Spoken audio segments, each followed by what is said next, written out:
Alright, hello, reliably exist. At least I am.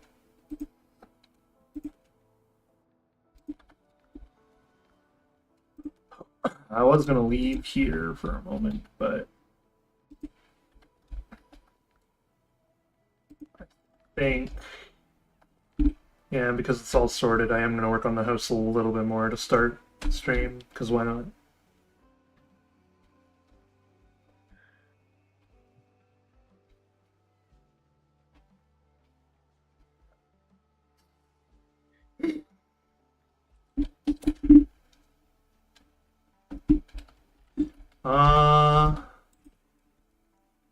Do you see my game still or no? I can see. Okay. Question. Is that an okay roof height? Yeah. Being for, like, big governor mansions is an okay height? I feel like it should have 2 floors, no? Well, yeah, but, like, okay height for first floor, I mean. For a balcony, for... First floor. Like, this is the floor of the second floor / roof of the first floor. If you want your governor to be richer, you go taller. Otherwise, it's okay. You think you should go taller? Like 1 tile taller. Full or half? Hang on. This is half, and this is full. I don't have the stone. I don't have the stone to place it. Full. Full tile. Mm-hmm. I see.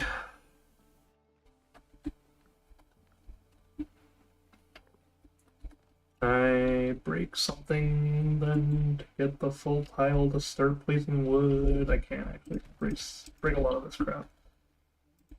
I need to redo the staircase as is.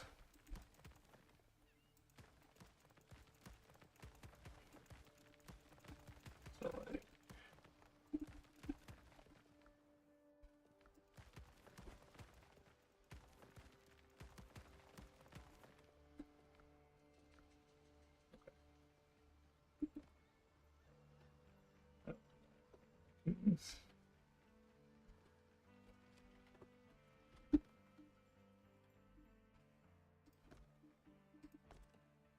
that. There we go. Okay, so full is this tall.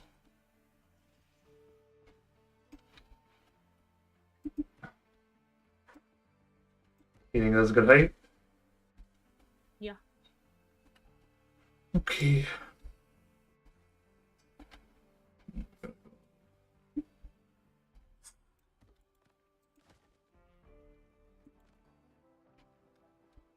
As over as we can. And I need to make staircases work, so... Do I just go there and then down normally? Like, how does that look?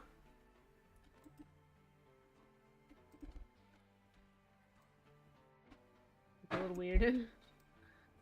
You think for it to go up and then turn like that is weird? Yeah.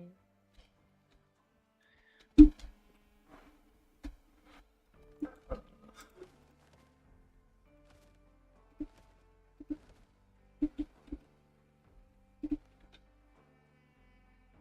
feel like the other one might still be weirder.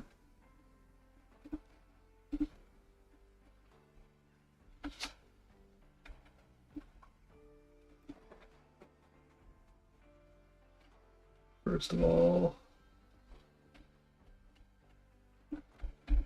do that.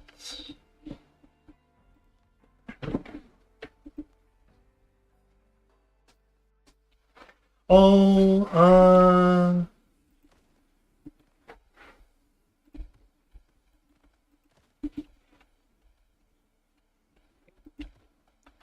I could do that. How does that look?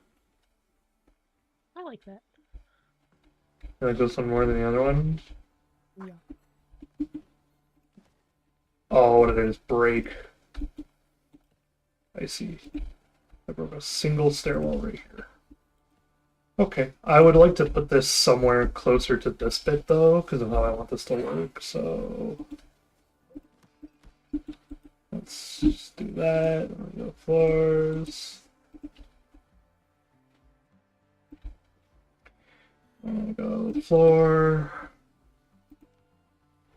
And fences, rotate this, move the camera up.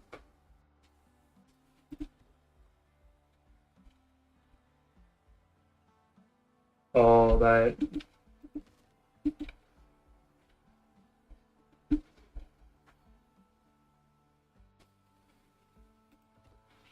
I have to go up like that?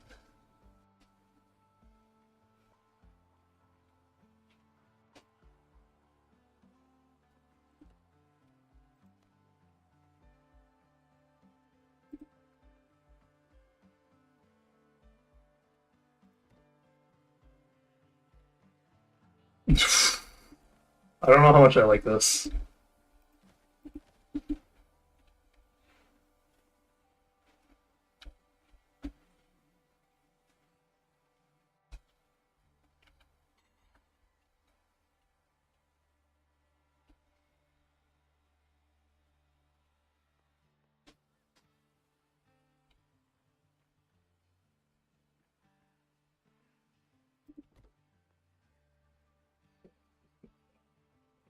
Here.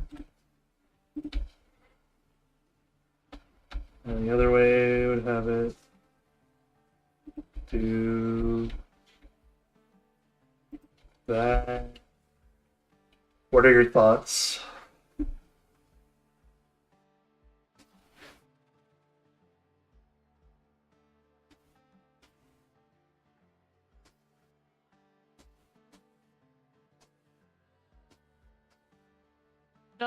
So do you want this to be like historically Oh. accurate, or it just looks cool?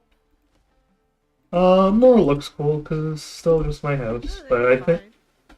no, I think I know what I'm missing still. Let me do this. Take this. Okay. So the thing I think I'm still missing is on stairs. I did this in the tavern and didn't think about it until just now, but I did do it in the tavern, and it's this is a perfect place to do it again. As we go there, then we go to the floors and walls, and we get the new floor real quick. And we boop, boop, boop, boop.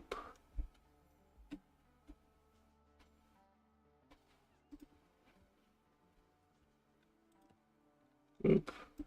And we get the stairs, and we go to this one.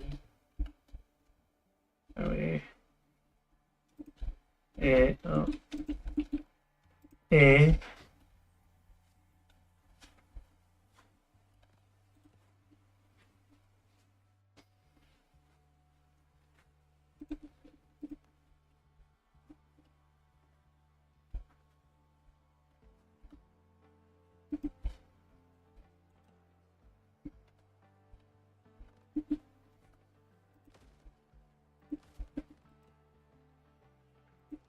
And we go to pillars and beams. And we extend this pillar slash beam up by a half block here.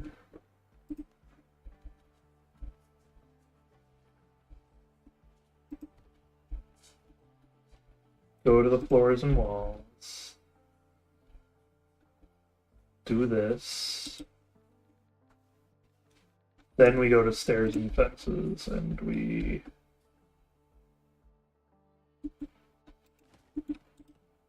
now have to do this the hard way. Boop, boop, boop, boop. No. Why are you doing that?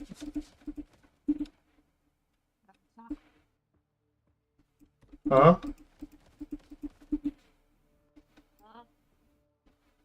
There we go. The quarter blocks, man. I was trying to get the quarter blocks to look like full blocks while still being quarter blocks.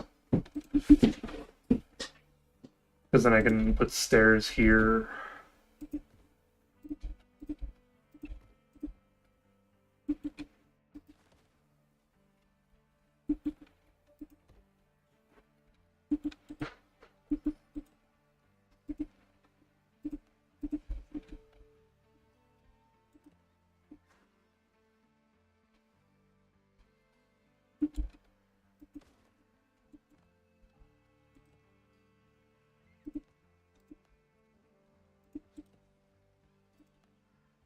And then I can get the railing and just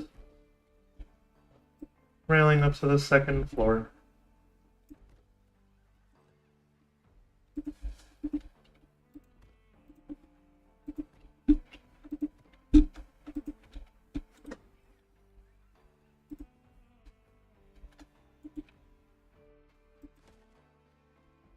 Hmm.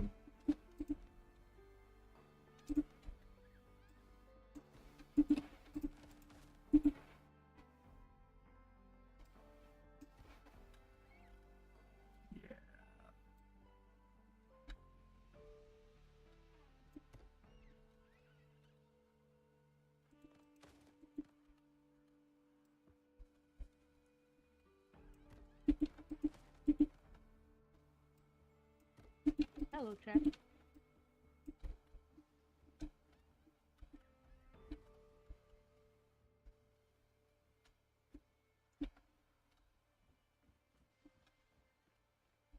Um.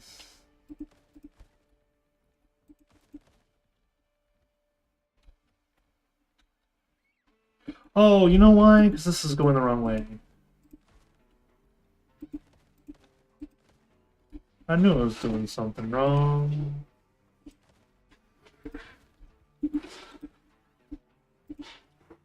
This, we now extend out and go the other way.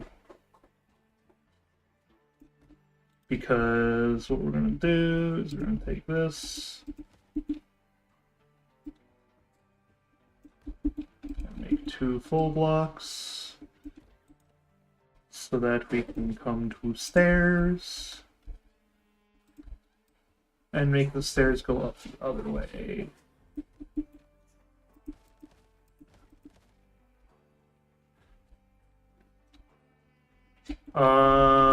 They need to be one more back though.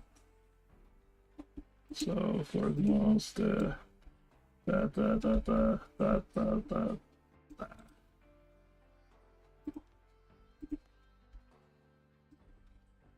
there we go.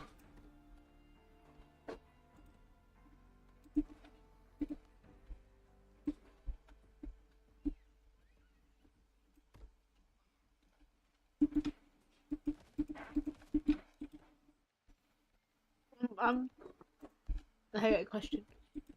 Uh-huh. So are you gonna continue Haunted Science? Yeah, well, I don't know about like the Like, 9 if you want levels, it, like, but... we do need something at play in my seaman. Oh, I'll have something to play with, see for sure. It's the... Man, do your best to, like, fully, properly remind me tomorrow to give you the list, and I will load it into Unreal and grab, like, the full official list of everything I need. Do you know what you want for your other ribbon yet, or no? The Haunted Science ribbons? Yeah. What are the ones we have so far? What's on the confirmed? Haunted, and you have the Ira logo with a slogan we have yet to fully determine. Uh-huh. Yeah. That's it so far? That's it. Oh, yeah, and then the other one you wanted was just text, right? It was like the I passed my test and all I got was this ribbon or whatever. Oh yeah, no, I passed my test, or I took my test and all I got was a lousy ribbon.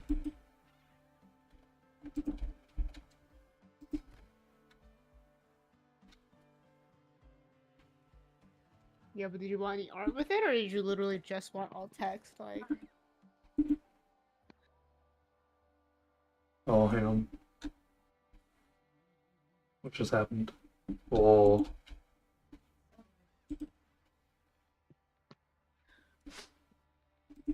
Computer just had a heart attack. Okay,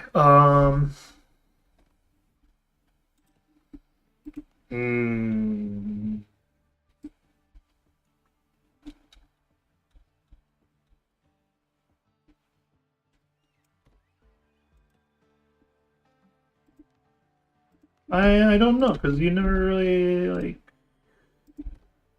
confirmed or denied if that would even be a good ribbon to have. I don't like it. I see. I wasn't fully sold on it either was the issue. Oh, I just broke the entire thing on accident, god damn it.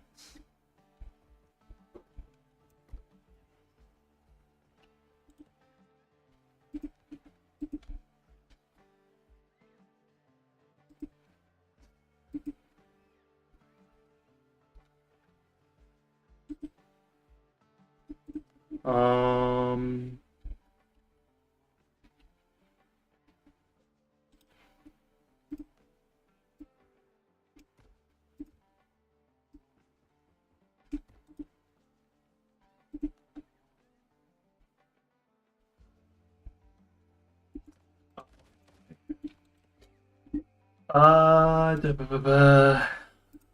Yeah, I don't fully like it either, so...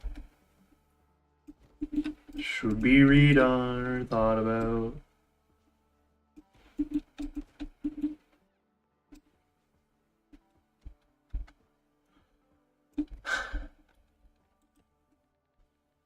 Question is, what would be a good ribbon then?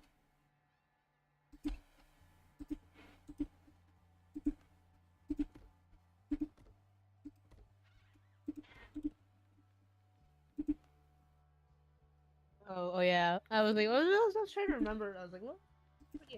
I need to send floppy disk just to double check the size. Wait, what? The floppy disk, because you were like, oh, you want it to be floppy disk size, but I was like, oh, we should make it like appropriate coaster size. So I will just print it out. Which floppy disk? The coaster. Like roller coaster or whatever? Huh? Well, what coaster? The floppy disk coaster that you wanted. You're still doing a floppy disk coaster?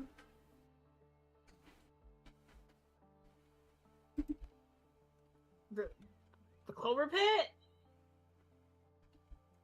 Uh-huh. I drew the floppy disk to turn the coasters, no? I don't know, because you also kept saying no to the idea. You literally watched me draw... I've watched you be contradictory so many times that I lost count, so I don't assume anything until I have full, like, formal confirmation that X, Y, or Z thing is going down.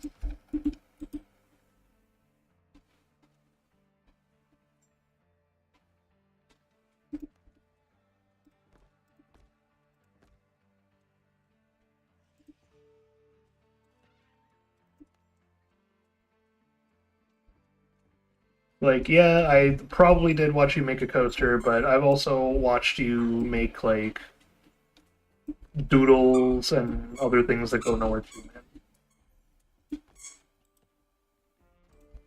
So, what was the original question? I was gonna print them out and then ask what size you wanted me to make them, but do you want me to make them at this point? I do! I thought you didn't want me to. Well, I was just gonna do a run of 10 and then be like, if it's gone, it's gone, whatever. Like, That's fine. Yeah. Yeah, but you were confusing me then.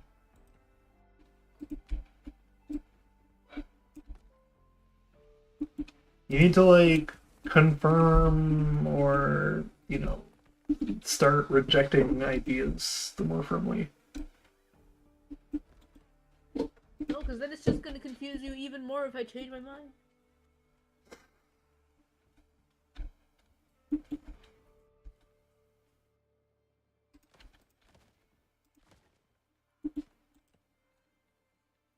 See.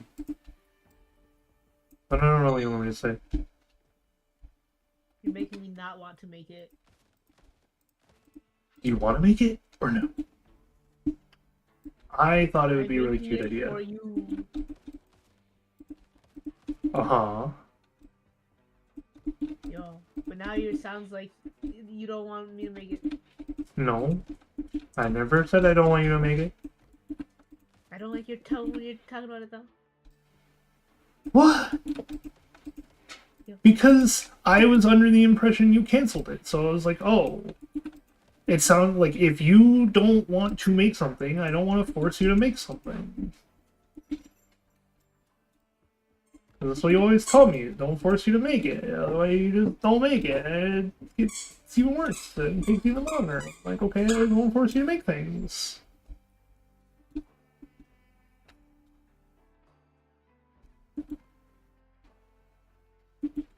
Well, anyway, the artwork is done. I'm gonna print it out in 2 sizes and put a cup on it. I want you to decide what size it should be. Okay? That's fine. Okay, that's all I was trying to say.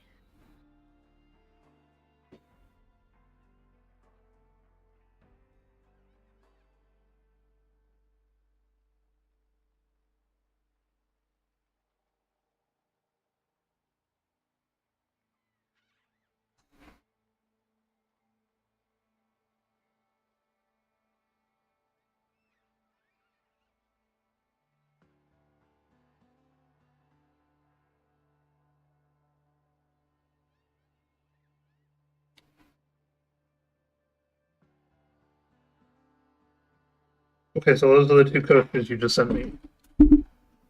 Yeah. I'm gonna go print them out in like actual size. You gotta give me a second.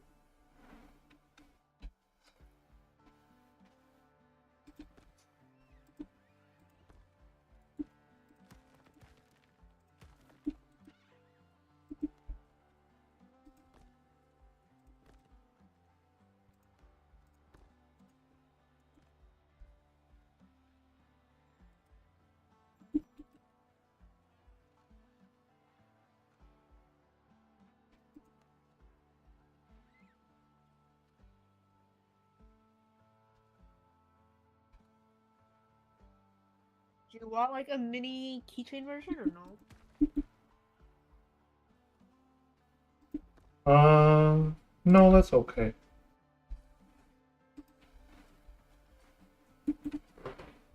I would just ask for an extra coaster.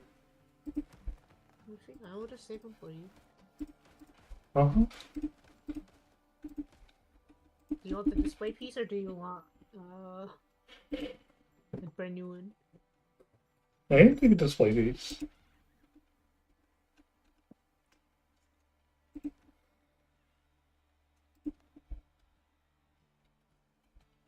Oh, I know what my issue is with this.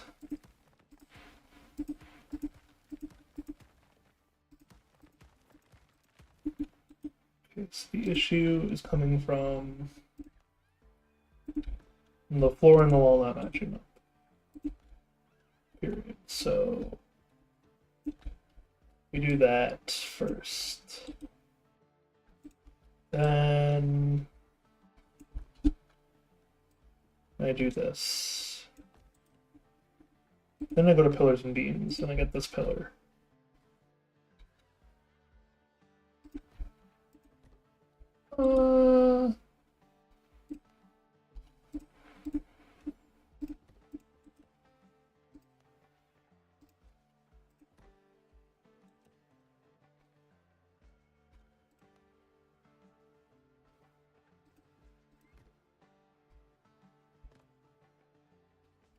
I see.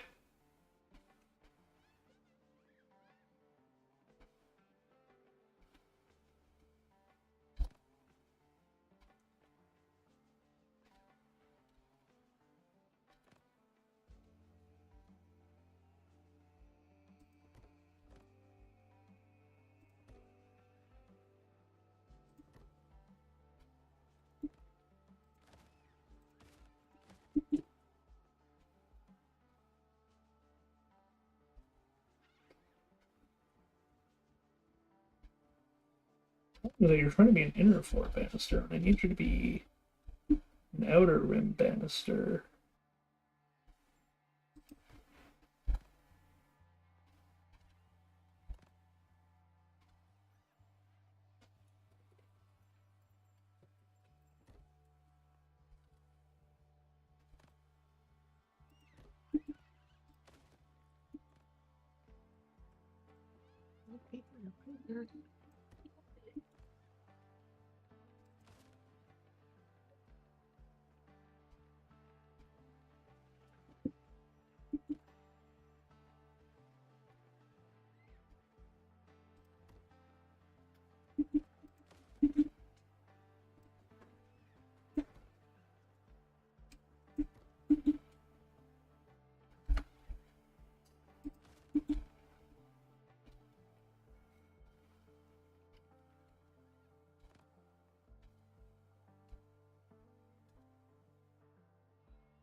Okay.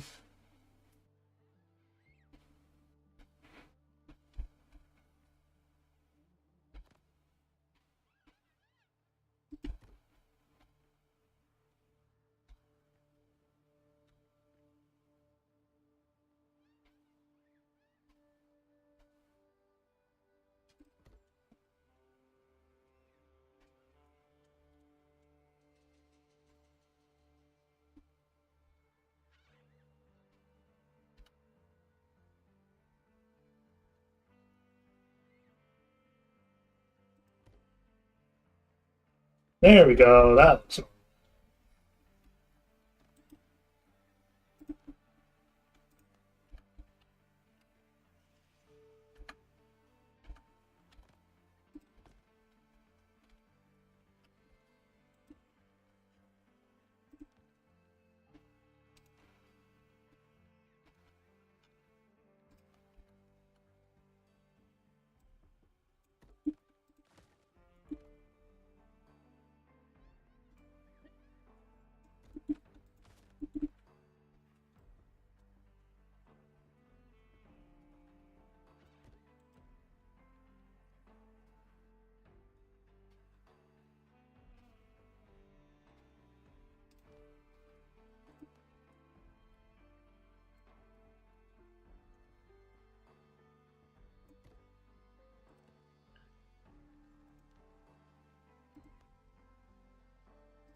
Trick is still to leave unused space.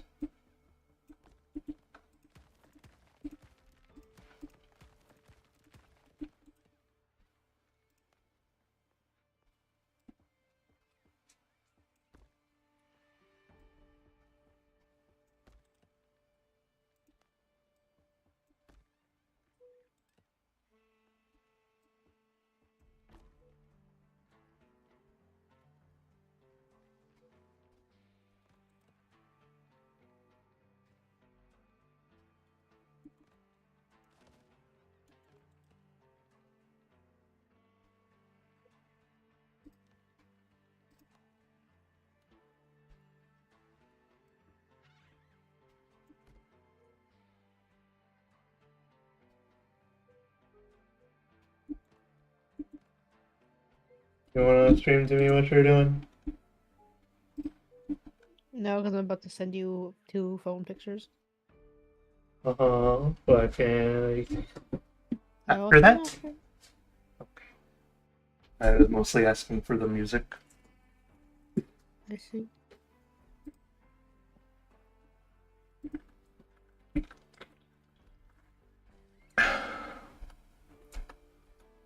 I feel like number 1 is better. The bigger. The bigger? Okay, that is 4 inches.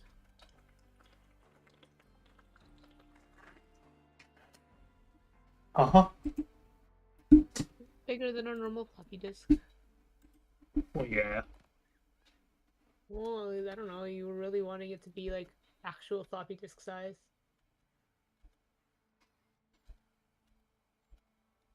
Uh-huh.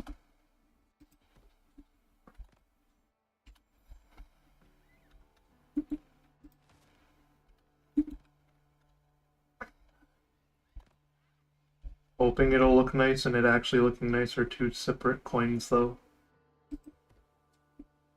Hmm? Hoping and having are two separate coins. Let me see. Yeah. It's like saying you can't have your cake and eat it too.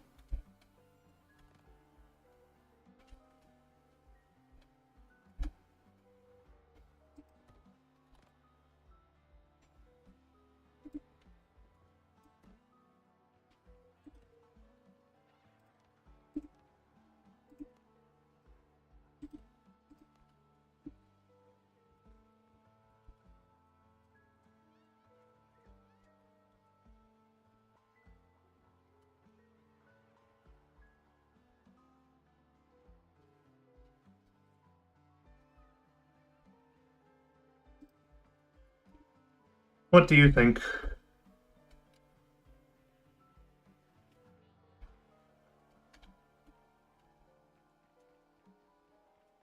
Okay, again.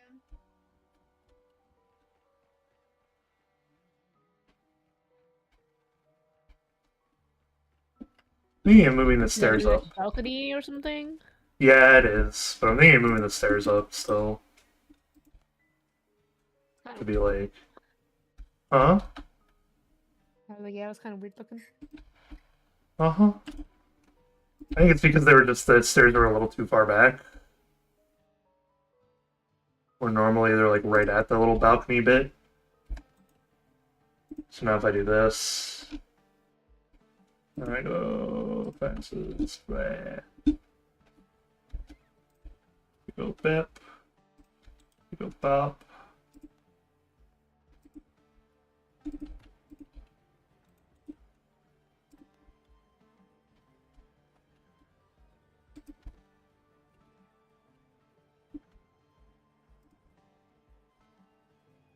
Why does that staircase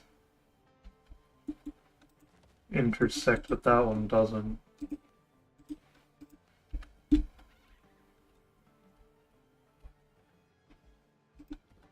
There we go.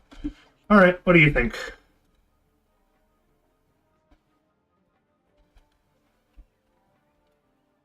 I think it works, yeah. Think is better than before? Yeah. Okay. What's going on? Sonkin. I see you sound upsetty. Brain is just being stinky. I see.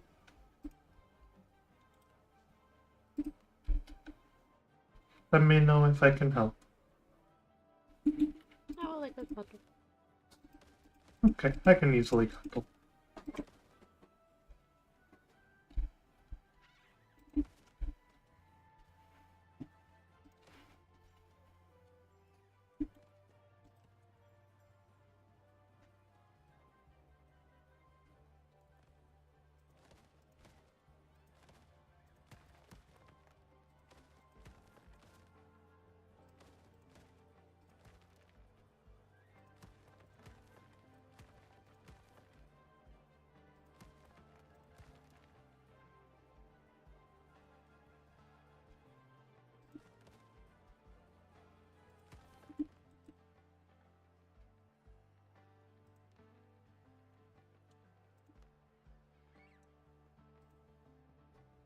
You know how I talked about, like, when I was drawing the fish print, you were like, oh, it's not really my jam, because it's all fish?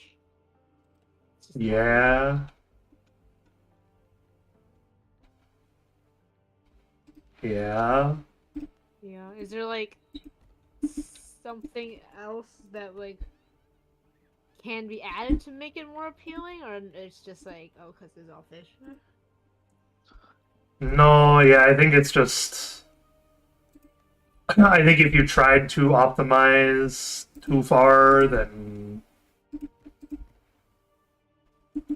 uh, you'd cause a collapse on yourself. So it is just uh-huh. Well, because okay, so I think the Reddit post that's like currently going viral is the teacher of like an art class or whatever was teaching students for like drawing, and he had one person in his class who really liked like the peacock and like glitter aesthetic. Super girly pop, I think, is like the actual terminology of it or whatever.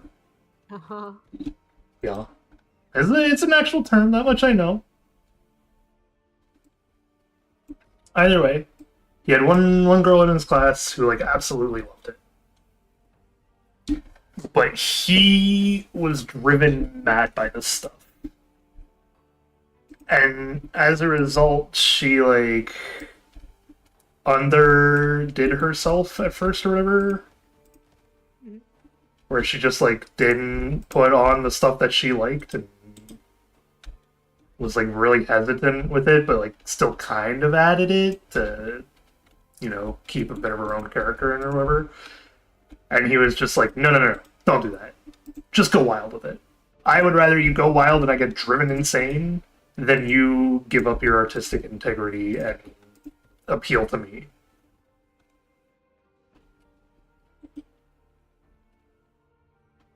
As like, it's not a bad moral. The moral is just don't try to appeal to everyone, man. Not gonna work. Well, it's more of a like, I was thinking about the other prints I do, and it's like, oh, it's the axolotl one is like, yeah, it's like, it was originally supposed to only be like, I just really wanted to draw a street corner. I just really wanted to draw a cubby street corner, and there were no axolotls in it at all. But then I was like, oh, the axolotls make it cuter. Uh-huh. So it's like, is there anything I could add to this? So it's like, oh, the main idea is still deep sea fish and something else, or it should just be the fish. I think it's better just being with fish. Okay.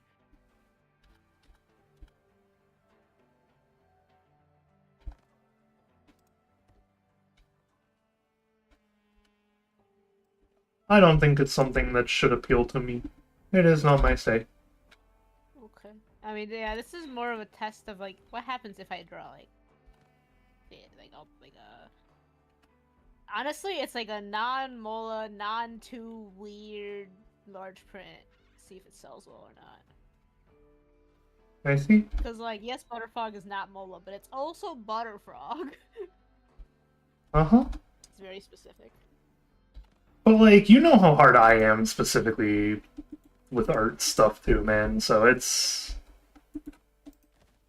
what it is. I am a tough customer.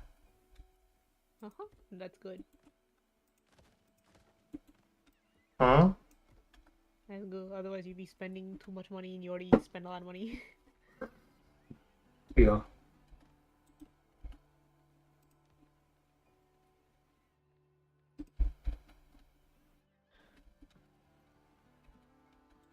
But like,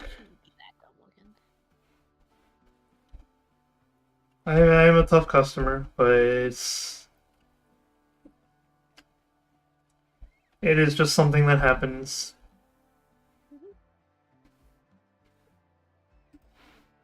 You do not need me to buy from you.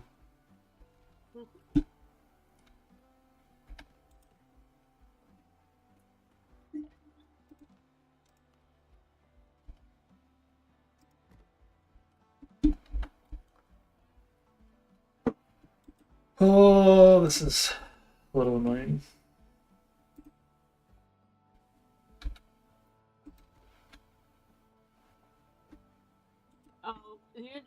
This is the other thought that I had.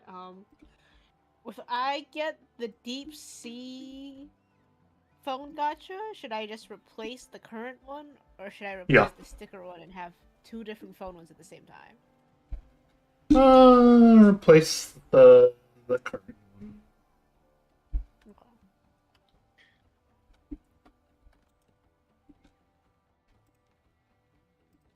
What in the world is this song? Hollow Knight. I see.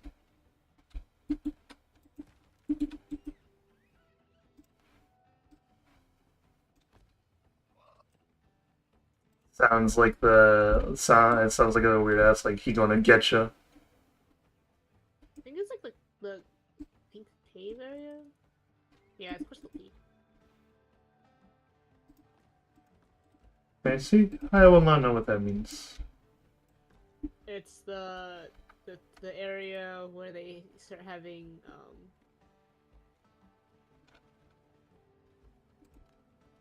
like timed platforms. I did not play Hollow Knight, remember? Yeah, so I will not know what that means. Lost on me. It's like they're pressured to make time like jump to the time. Oh no!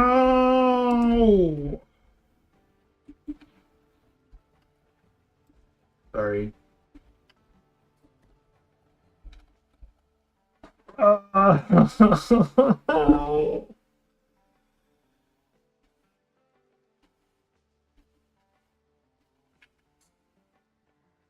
Okay.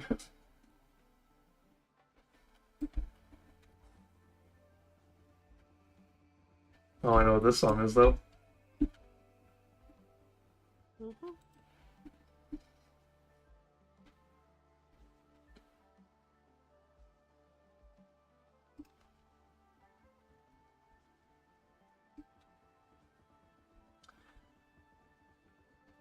I'm thinking about, like, the update and quality of update cycles for, like, Abiotic and Core Keeper, now that I'm hearing this too, by the way.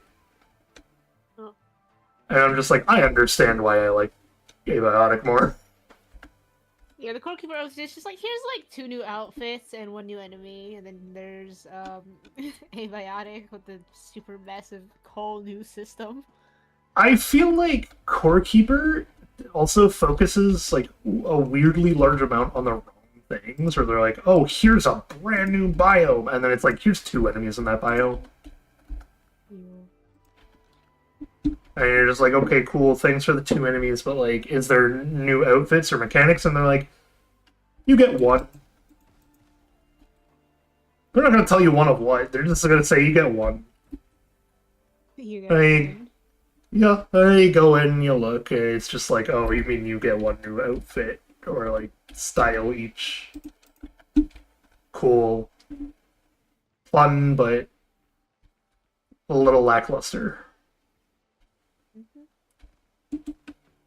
And yeah, Abiotic is just like, hey, have you ever wanted to tame a dog and then make the dog electric? What if you fed this little creature nightmare fuel? Does he become a nightmare? Who knows? Go science.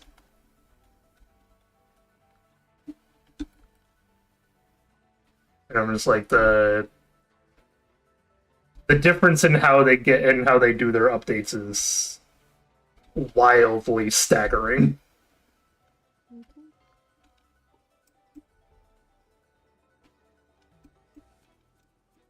Yeah.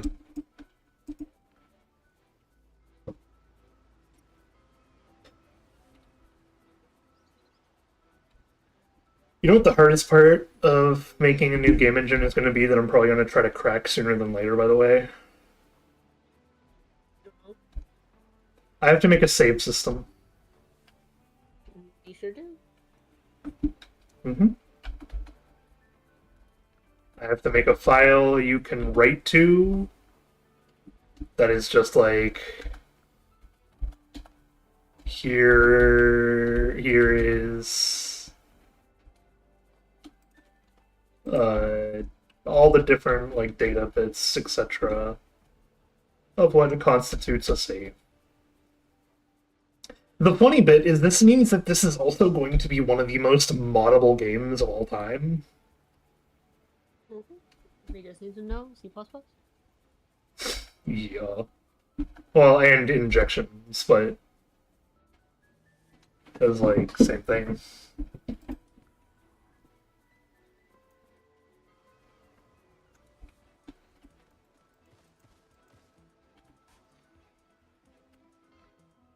I am thinking on, at that point, adding in a, like, if it doesn't take much time away from making the full game work, obviously, a custom import would be kind of funny. What would import though?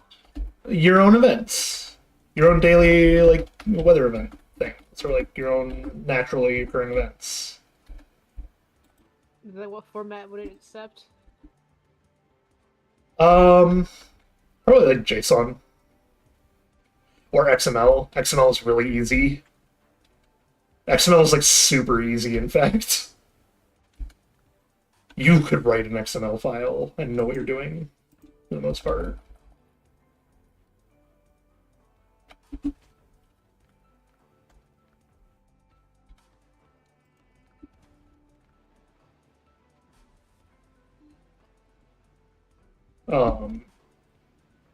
Yeah, so it's like I could make it do that. That is a very late game concern, though. It's one of those, like, yeah, it's very theoretically possible, but I don't know enough to actually just, like, do it off the bat. That being said, a save system is, like, so mandatory that I actually kind of have to do that one next.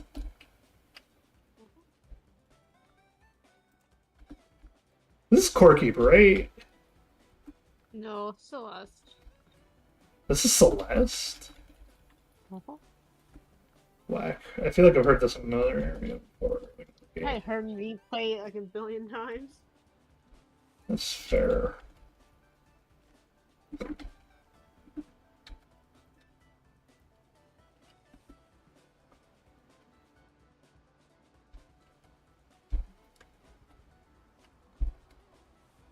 I also did watch when, like, Gidio played through this whole thing.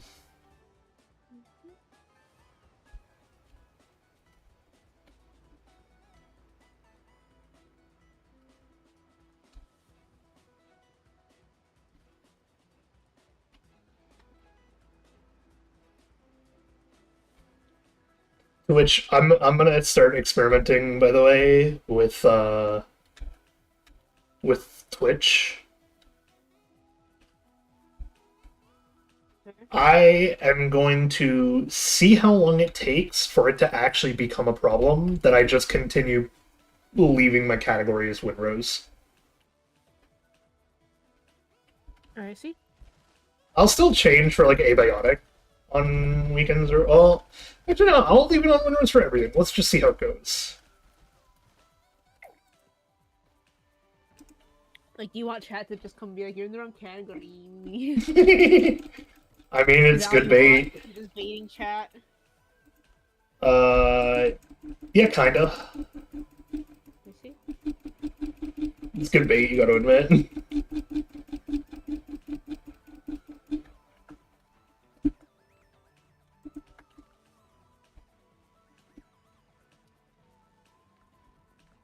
Oh yeah, I don't think I got to show off this area on stream before. This is the lumber mill.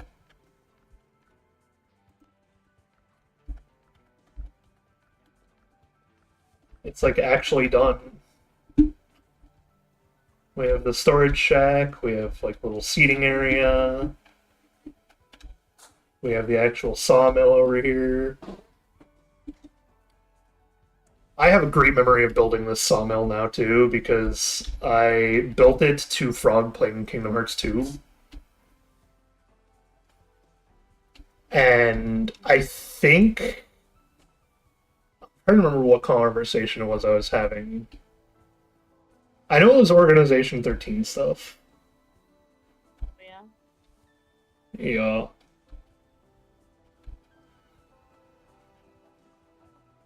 Which, okay, I have a question about that whole digital world thing. Okay. Do the digital world people ever get heartless, or no? They were there to contain Roxas, and that is it. So nothing in the digital world ever had a heartless. No.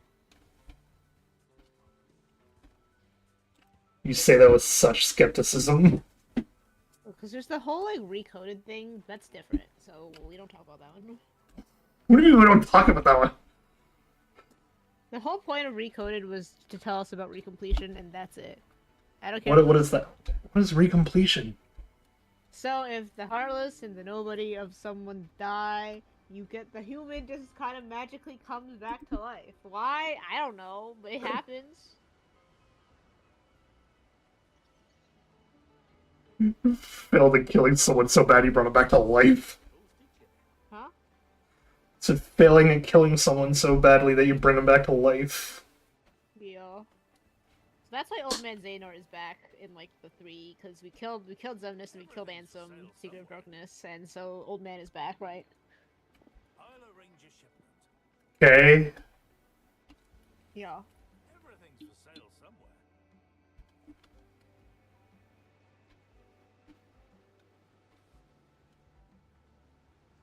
That's Okay. why it's in 3. Uh-huh. Wait, that's why Xehanort's in 3? Yeah, Old Man Xehanort. Oh, I see. Okay, okay. That was my brain skipping a beat for a second there. The original Xehanort. I know that. It was the 3 was what was throwing me through a loop, because you said 3 as if... Yeah. Well, you said 3 as if I had actually, like, seen or done anything with 3 yet, but I've gotten as far as 2. Uh-huh.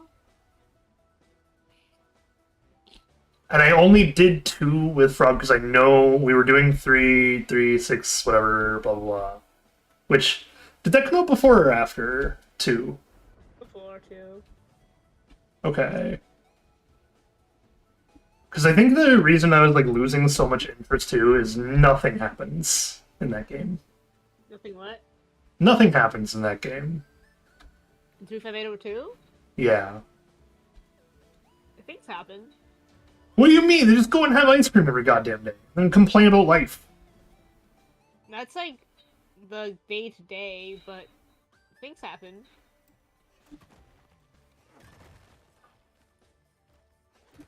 Was the day-to-day so boring that I just didn't get to pay attention to the rest of it then? Like... We didn't get to the rest of it, the problem, because I got too bored of the ice cream. Yeah. Okay, so you hit the same issue I did, where I was like, man, Yeah. what's the point of them? Just why am I watching them eat ice cream every day? Like, I get that it's setting a tone or whatever, but like, there's such a thing as too much tone setting. Yeah, it's definitely not to be binged all at once. But I will say, like, they're the most, like, relatable characters because they just sit around and eat ice cream all day. Because everyone else is like, oh my god, I gotta go save the world, you know? And then we just have these idiots complaining about work, eating ice cream. Yeah, we never got to, like, anyone actually saving the world either, and I was under the impression that they were all evil, but then you're like, oh no, but they're not actually all evil, and I just got so confused, and you're like, oh, you'll see, and then we just never got to see. Think about it on, like, on a simple level.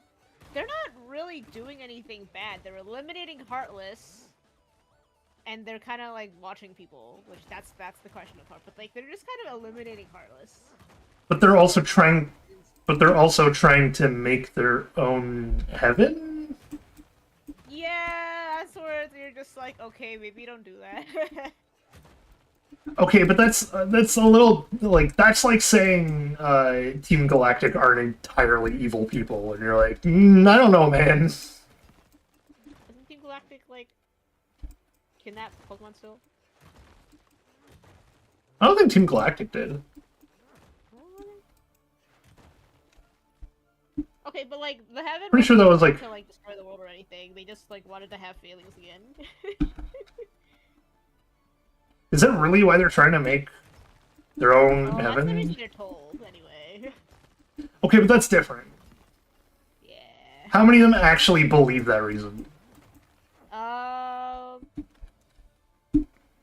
Okay, hold up, let me look at the list.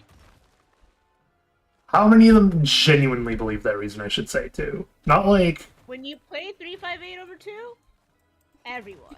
When you learn about Ansem, it's like half. Which Ansem?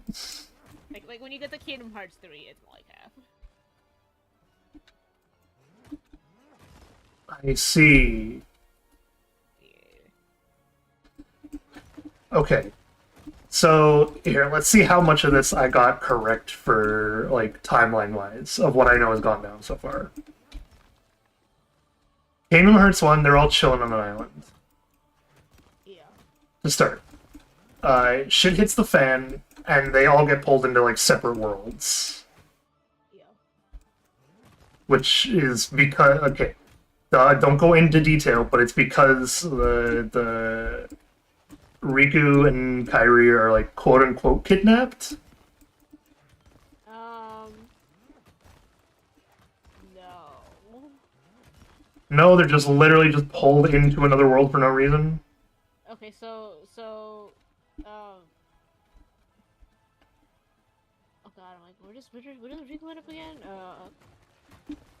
So Riku Kairi ends is up in less the kidnapped and more comatose. No, but like she is taken at some point. She is taken at some point of Kingdom Hearts 1. Yeah. Because that's isn't that how you like literally meet the first couple of members of Organization 13? Oh, then I thought you were talking about Kingdom Hearts 1. I am. 2, yeah, she's kidnapped. Oh, I'm talking about what? 1? No, Organization 13 isn't in 1 at all. They No? don't exist yet. No, they technically they don't exist, but like they don't do anything at all. I mean, they're unknown to us for that. I see. I thought they were the ones that were like I thought they had like that grandeur plan that pulled Kairi away from Sora. Well, that's what Ansem was doing. He was trying to gather the 7 princesses of heart to open the door to Kingdom Hearts. Yeah, so isn't that the start? Isn't that during 1 though? That's like actively happening? That's 1. That's Yeah, okay. theirs. That's Ansem doing No, the thing. okay, hang on. So I got it right. It is like Ansem, evil Ansem, technically pulled Kairi away from Sora to try to build the thing. Yeah. That is the textbook definition of like a pseudo kidnapping. Okay. Okay, so Kairi's pseudo kidnapped. I don't think Riku was though. I think Riku just got lost He was when more like shit come went to the down. dark side. He was like, yeah, let's do this. Well, it's like because he got lost at the start of 1 when everything blew up in their face on the beach or whatever, and then they like the darkness, the like actual physical power of darkness or whatever was like, Sora doesn't like you. Oh no, that was Maleficent. Oh, I see. That was Maleficent doing it. Okay. That was literally Maleficent. Being like, I see. Look at your friend Riku. He doesn't like you anymore. He's found new friends. Yeah. Yeah, and that's like what caused the whole the memory place problem. What? In the okay, I'll get back to that one. We will return to that thought.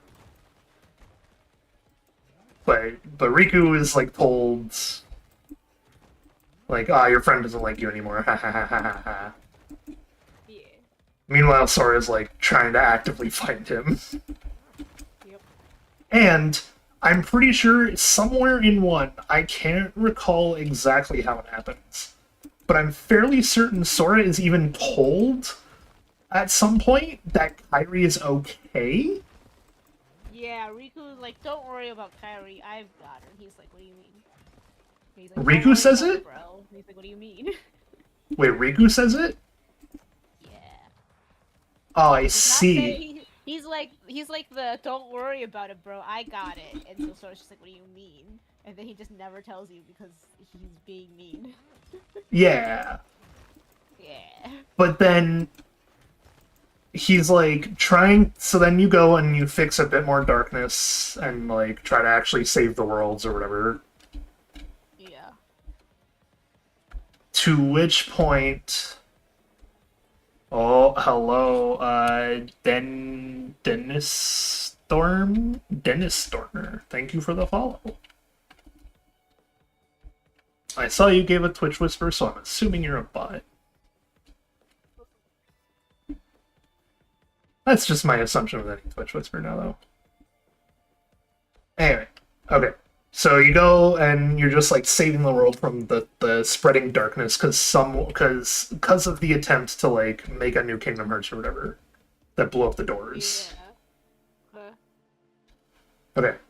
So you go through, and at some point through saving the darkness, Sora is like, "Oh, we kind of did it," and is then like, "We need to actually like get Riku back to fix another issue."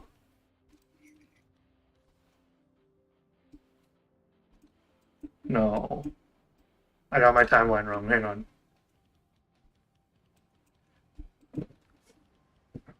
No, first they end up like going to Castle Oblivion.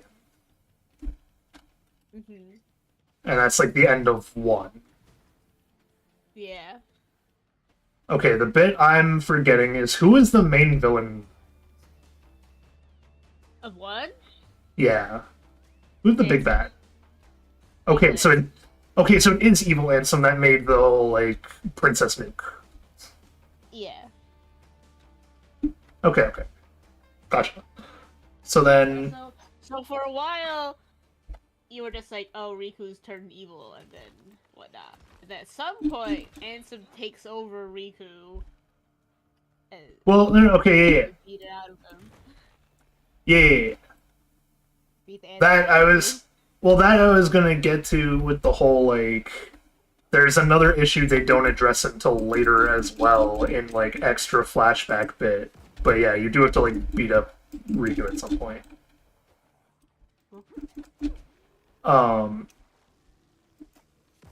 So like you beat up Riku, you beat up Ansem, beat up everyone essentially. But then in Castle Oblivion, Sora becomes a Heartless. But then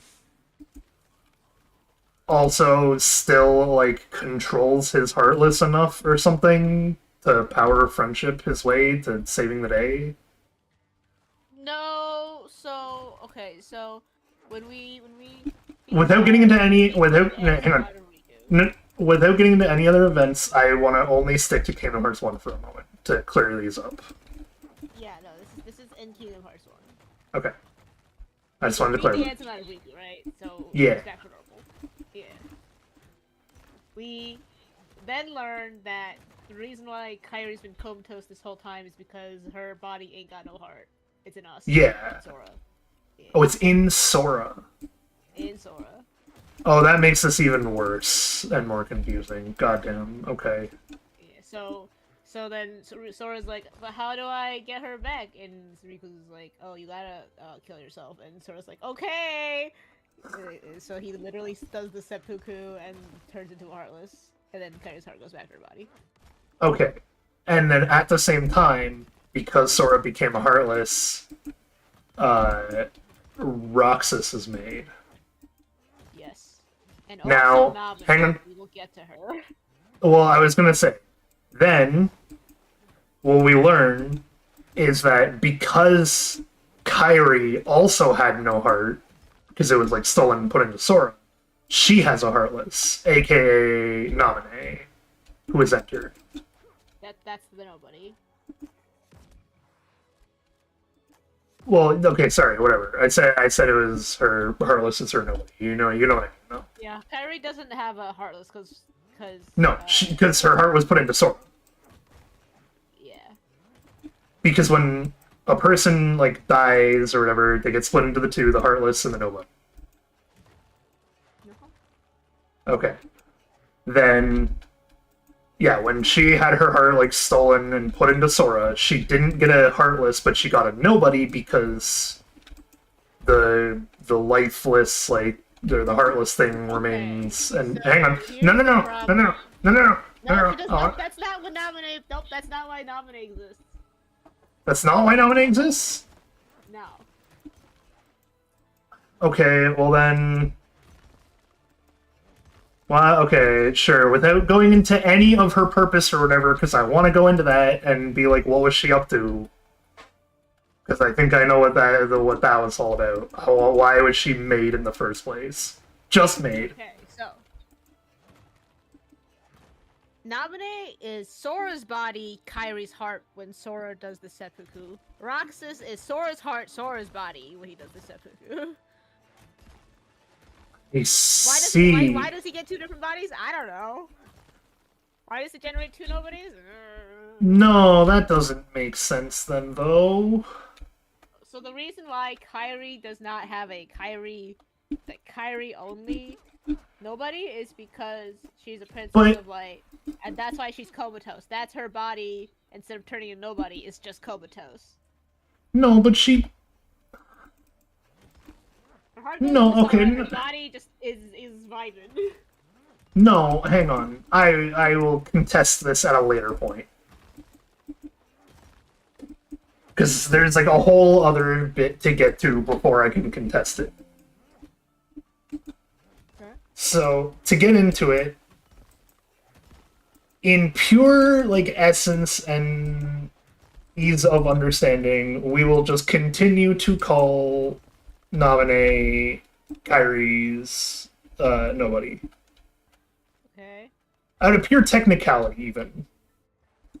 Okay.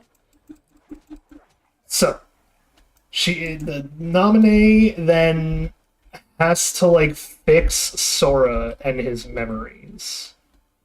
That's at the end of card game, yes. That's at the end of card game? Yeah.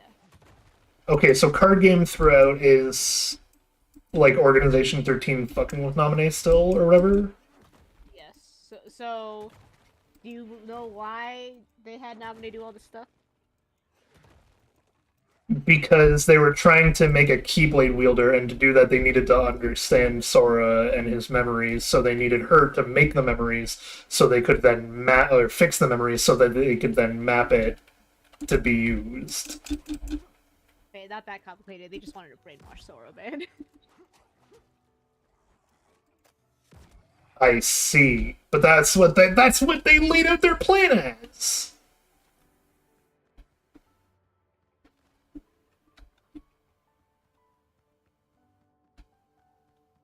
They wanted a Keyblade wielder in Organization 13. They were like, what if we just brainwash Sora and use Naminé to do it because she's got the power to manipulate Sora. Yeah, but then that failed. Yeah, because Sora was just too strong. But that fails like really early on in the card game, though, doesn't it? No. No, that does fail at the end of card game? Yeah. Okay, because I know for a fact that part 2 of that whole like stupid nominee storyline part is nominee has to refix Sora's memories. That's at the end of Sora's part in the card game. Yes. Yeah. So then, from there until 2, Sora is put to be in his own comatose. Yeah. At which point, Roxas now exists. No.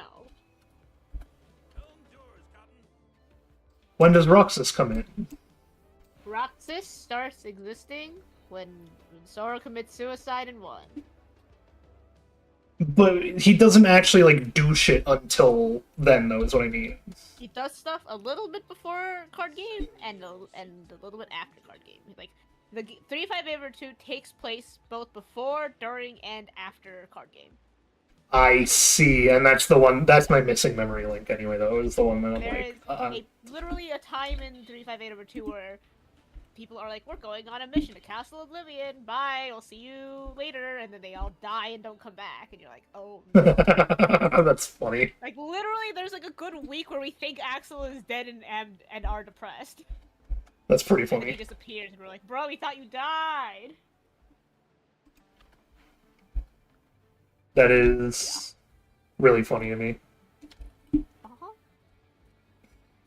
Okay. So, either way, for the sake of overall world story,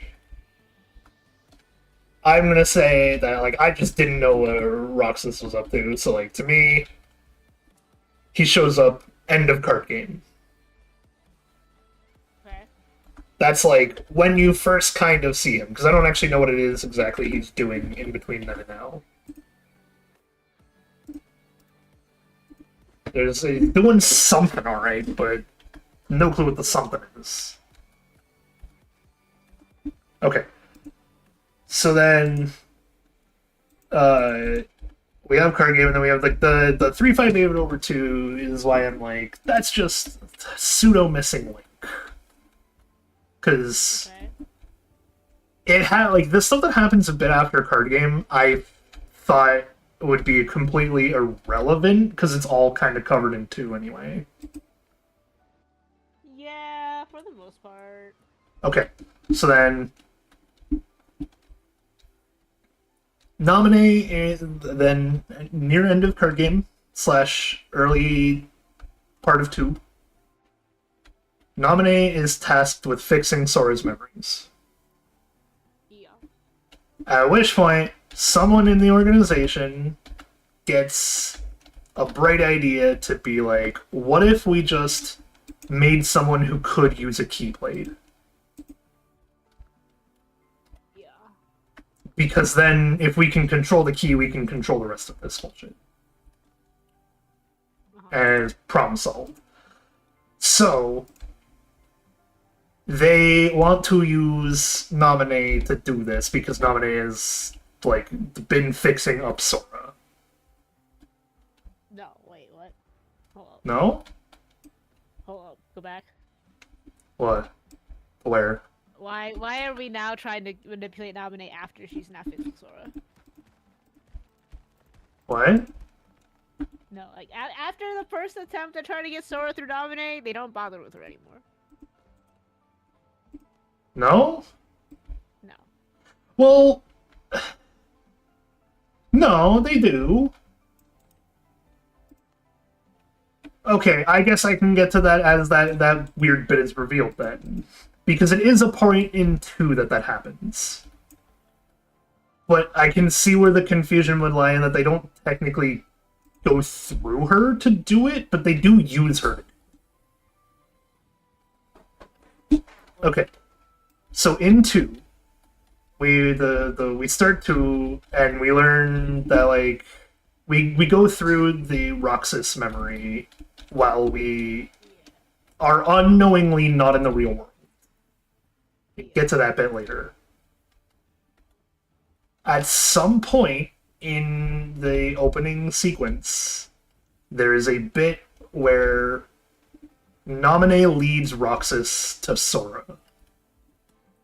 Yeah. And they fuse and become one. Yes. Then we learn... Then, like, Sora basically has to do the, like, get out of here mumbo jumbo. But we learn that Sora's get the out of here mumbo jumbo is fake because they're in a data world. Because we're bringing Tron logic into this. No. At that point, Roxas has come to the real world. Oh, Roxas entered the real world for this shit? Yeah, because he learns that he's been in a digital world this whole time. He gets all angry, busts up the computers, and he runs up to Sora and is like, damn, I guess I can't do much else, huh? I see. Gotcha. So, okay. So he finds Sora in real world. Yeah. Okay. Now, in 2, we are Sora, we in real world. Sora wants to find both Riku and Kairi. Well, kind of Or- safe at home. Nah, he doesn't necessarily know that though. Sora does quite literally have to question until you eventually see Mickey. Sora has to question what's happening with Kairi too. He does explicitly state he is concerned for her well-being because he doesn't know where she is. At the same time, he still believes she is safe because the last thing Riku said about her was, "Don't worry, I got it." So Sora is now going, okay, if Riku's got it, I need to go find Riku. And we set off on like a massive journey essentially to find Riku. Okay. Oh, you know what else I missed? What is the card game one? What is that called?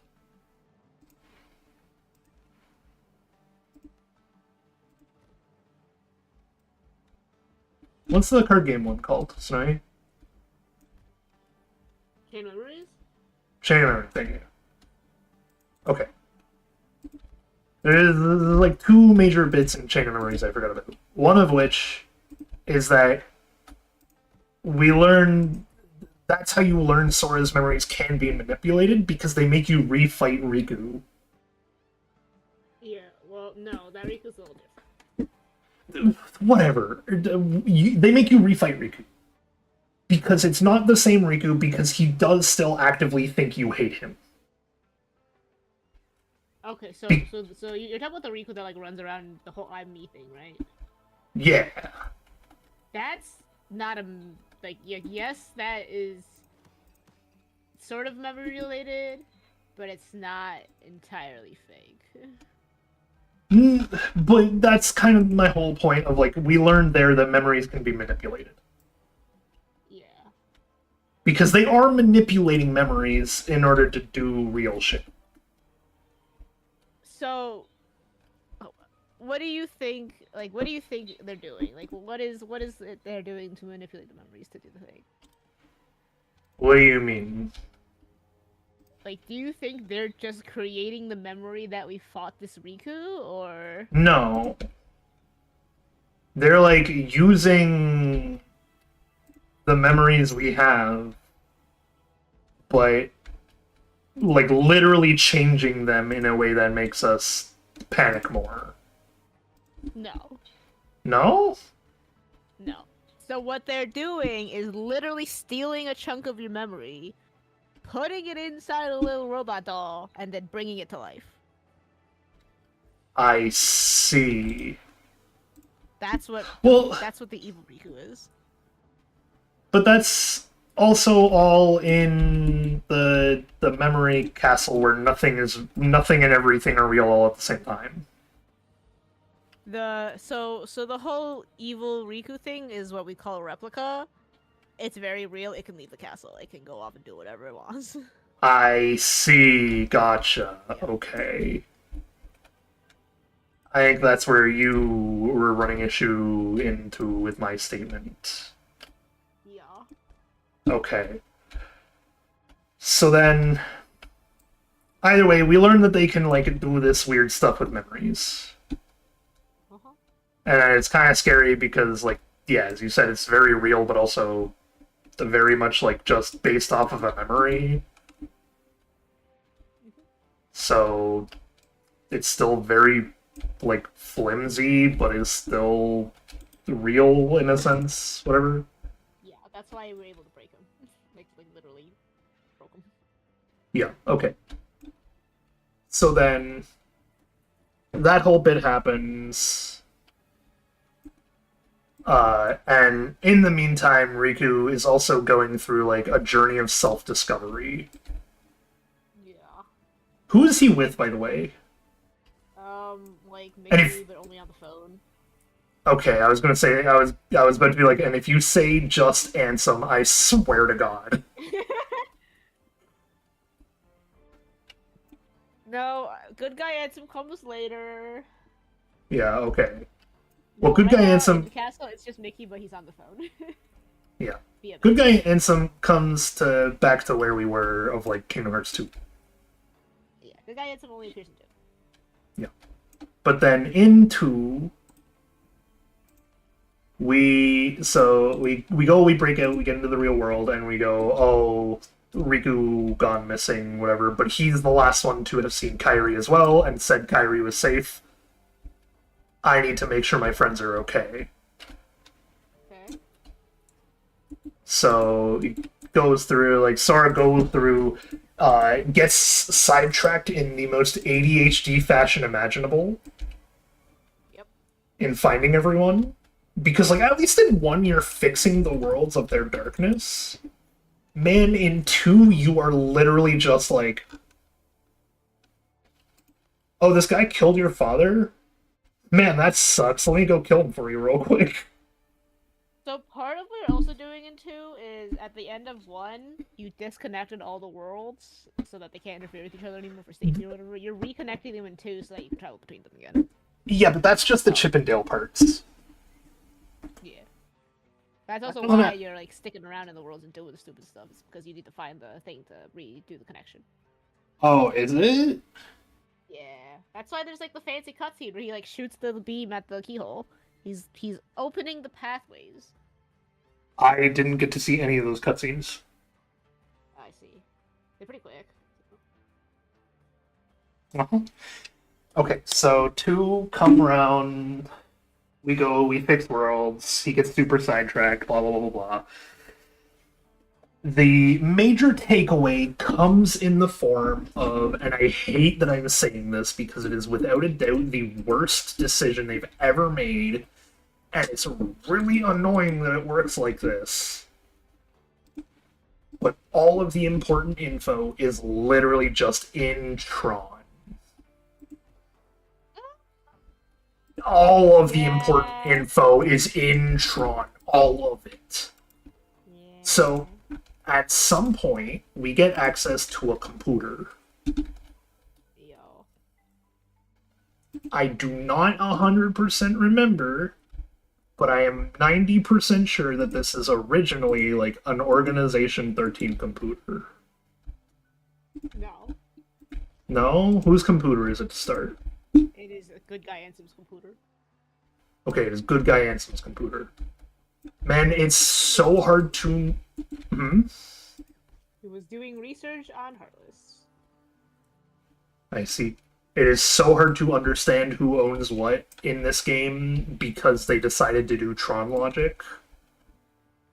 And for whatever reason, determined that Tron logic needed to also determine the rest of the entire world's logic. And that's what pisses me off the most.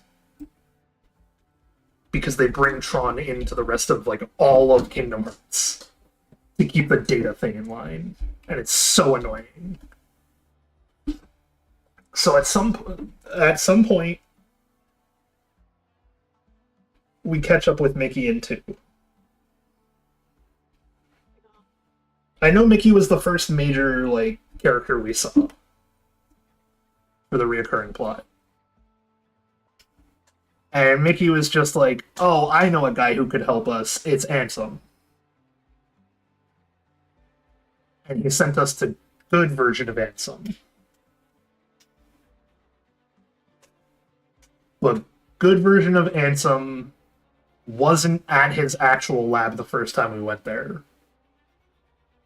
Because that's what gets you involved in the Tron thing in general, is like... Villain of Tron is just like, but what if I just pulled him in and got more data to use? This would be fun. Because Tron villain's also a piece of shit. I hate him. Yep. It's so stupid. It's such a dumb plot, man. So we get pulled into Tron, to which we learn there are now technically 2 different types of people that can exist. Almost 3, actually. But the third one is, like, weirdly complicated. Because Tron logic always determines that there are 2 people that can exist at the same time. There is a person and there is a data person. A data person is a exact replica of a person that has been digitized, but not in the normal digitized sense, because Tron logic always means that it's not just a one-to-one scan copy of like you, it's a one-to-one scan copy of your physical essence. That is why and that's why Sora can use the Keyblade in Tron.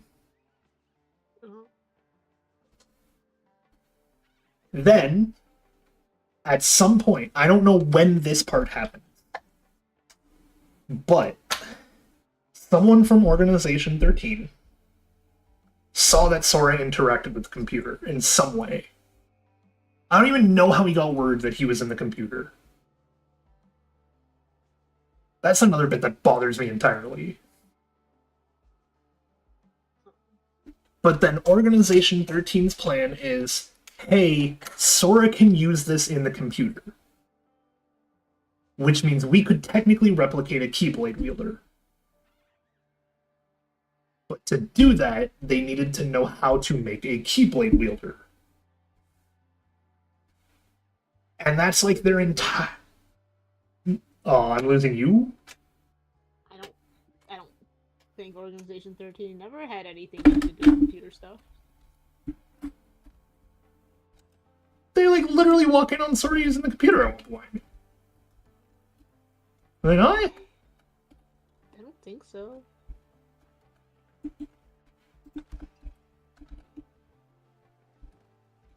Talk about like Leon and Aerith and Sid, like that. Those people, Yeah.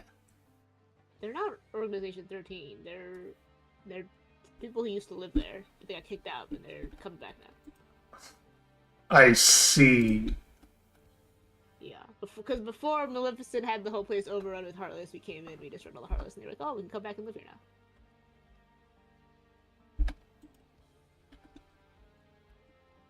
I see. Yeah. Okay. Then that makes it even dumber, because I'm like, I don't know where Organization 13 actually gets the whole plan, but I know their plan. Which plan? Which plan? The plan to use the data versions of people to replicate a Keyblade wielder. No. No, this is back when they had Nominate. They were using Nominate logic to do it. They were using Nominate logic to do it? Like, I don't remember how they did it after the fact, but it's basically like just making duplicates of people but they edit them enough that so that they can control them. Well, because I thought the whole point was that there is evil Roxas, or evil Riku, sorry, who is memory version of Riku that they then used data to make a real version of. No. No? No. You said he was a replica. He's from their... And they talked about how they used the Tron data to remake Sora's memories. I'm looking it up. I hate this. Why did you have to be into this?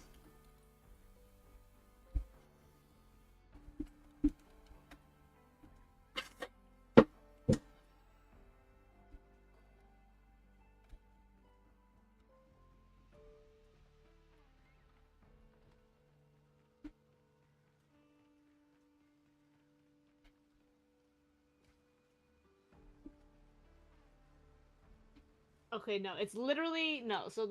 No, they're both made from people memories stolen via Nominee.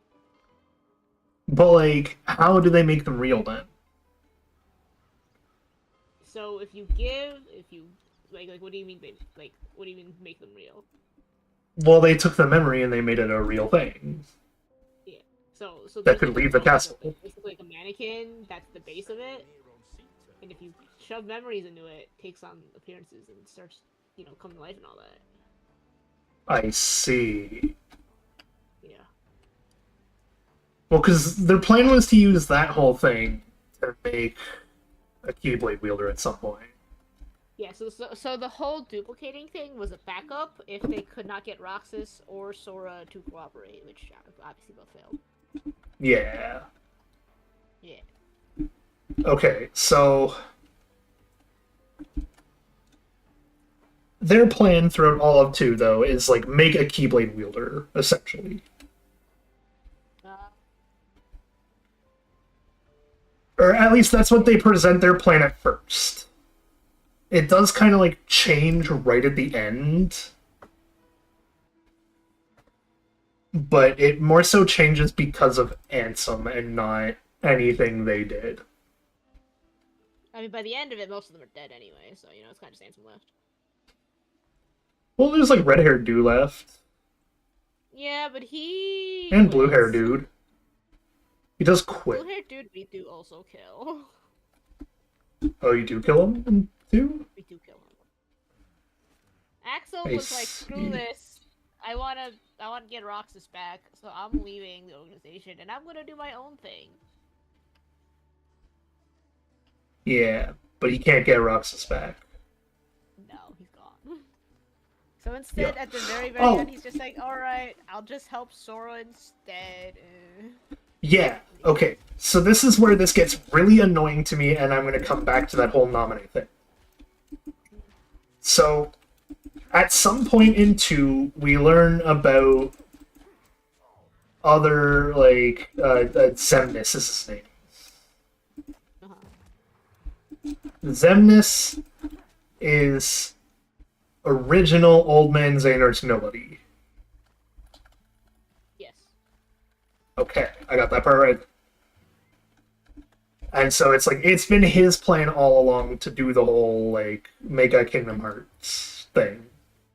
Yes.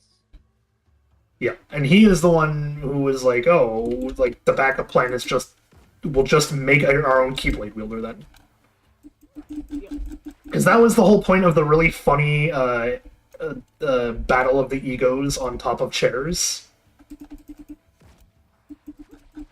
Which that is what I'm referring. That is what I referred to for the cutscene in 2 when like they have that really big argument, but they're all just sitting on like weirdly tall chairs. Oh yeah, you the meeting room. Yeah. Yeah. The one where the perspective also like shifts halfway through, and so sometimes the people who are looking up look like they're looking down, even though they're still looking up at someone else. Yeah. So, okay, in meeting room, that's where he's like, oh, we're gonna just make our own Keyblade wielders, and then they're just like, can you do that? And he's like, I guess. I made a data world. It worked. And that's what confused me the most, too, because they call it, like, I don't even know what they call their stupid data world. They call it, like, digitized or something. But, like, they also use that to refer to the Tron stuff, which makes it sound like they're just using the Tron logic. But then half the time they are and half the time they're not, because Ansem is using Tron logic for sure. Good guy Ansem, I mean. Good guy Ansem, 100%. Good guy Ansem, 100% using Tron logic. That's like guaranteed confirmed, because Sora, Donald, and Goofy are literally, like, their essence is literally the password to the system at the end. Because they're like, oh, we need to change the password, but what do we change it to? And he's like, I just changed it to the 3 things I knew best, you guys. And I'm like, cringe. But, like, I guess it works. So, Zemnis, evil, and then we have, like, good guy Ansem, who also trying to fix things, kind of. Yeah. Because it turns out good guy Ansem also wanted to, like, kind of make his own Kingdom Hearts? No, like... was doing something else entirely. Oh, what was he doing? So obviously he's trying to also stop the organization, but He didn't make, like, a Heartless nuke, though, as well. Huh? He did, like, also make a Heartless nuke in the process. Yeah, he's not the greatest. Let me look this.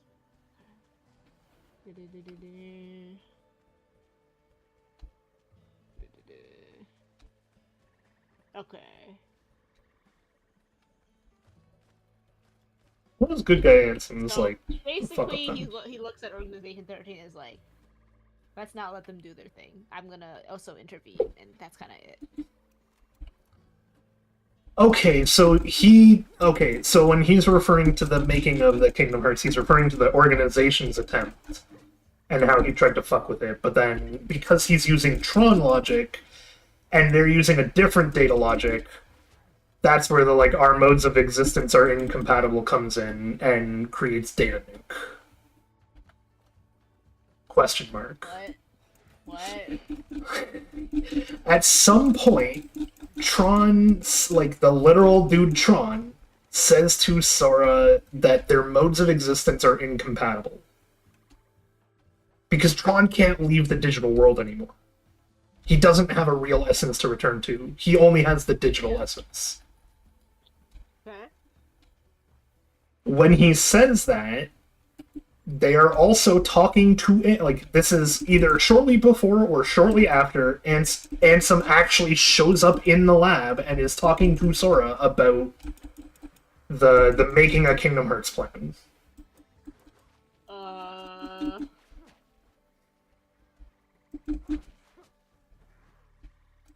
Maybe not, like, shortly after, but, like, it's without getting sidetracked and going to other worlds shortly after. Okay. Because they make Sora, Donald, and Goofy the new passwords or whatever, and then the next time we see them in that room, they have Ansem.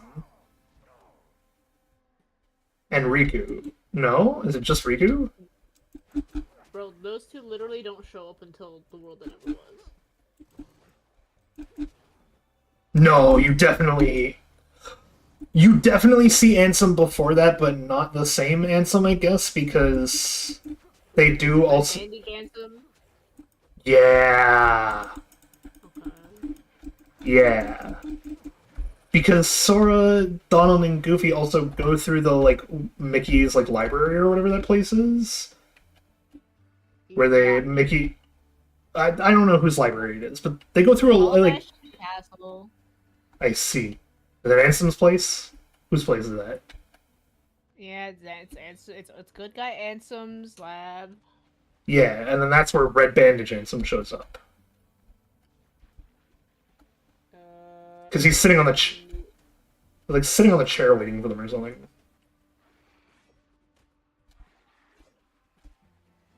No. Literally, No? literally, no. Who is he talking to on the chair He's not when there. he's on the chair? He's not there. I see. Man. Okay, so the whole Tron thing has nothing to do with Organization 13 at all. Literally, the bad guy in Tron looked at the security system in the world and was like, what if I just hijacked it so I could take over? And we're just like, don't do that. Stop. Get some help. But it is confirmed that Ansem, the good guy Ansem anyway, is using that the Tron logic to try to fix things. Because it's his system that we go into. Like, it is literally a good guy Ansem's computer. Yeah. That's the Tron system in it. Uh-huh. The problem with the Tron system is that... here's where this is also coming into confusion, is that I know what Tron itself is about. Like, the actual thing, Tron. Because the whole problem of Tron... like, the actual Tron is supposed to be not explicitly arcade game, but was supposed to be arcade game. That is where the digital world of Tron originated from, was someone trying to sort out online an arcade game cabinet. and it created a whole other world where the system admin is evil. And every time people played the arcade game, system admin was like, what if I just kept you here, though? Yeah, And it no, pissed that was people off. zero relation at all. Like, literally, nope, forget that it ever happened. This is just a digital world inside the computer that just uses the Tron characters. I see. That's even more annoying. Because then that means they use and don't use Tron logic at the same time. With Tron logic, you can't just half-ass your logic like that. That's not how it works. Keep the Kingdom Hearts logic, though.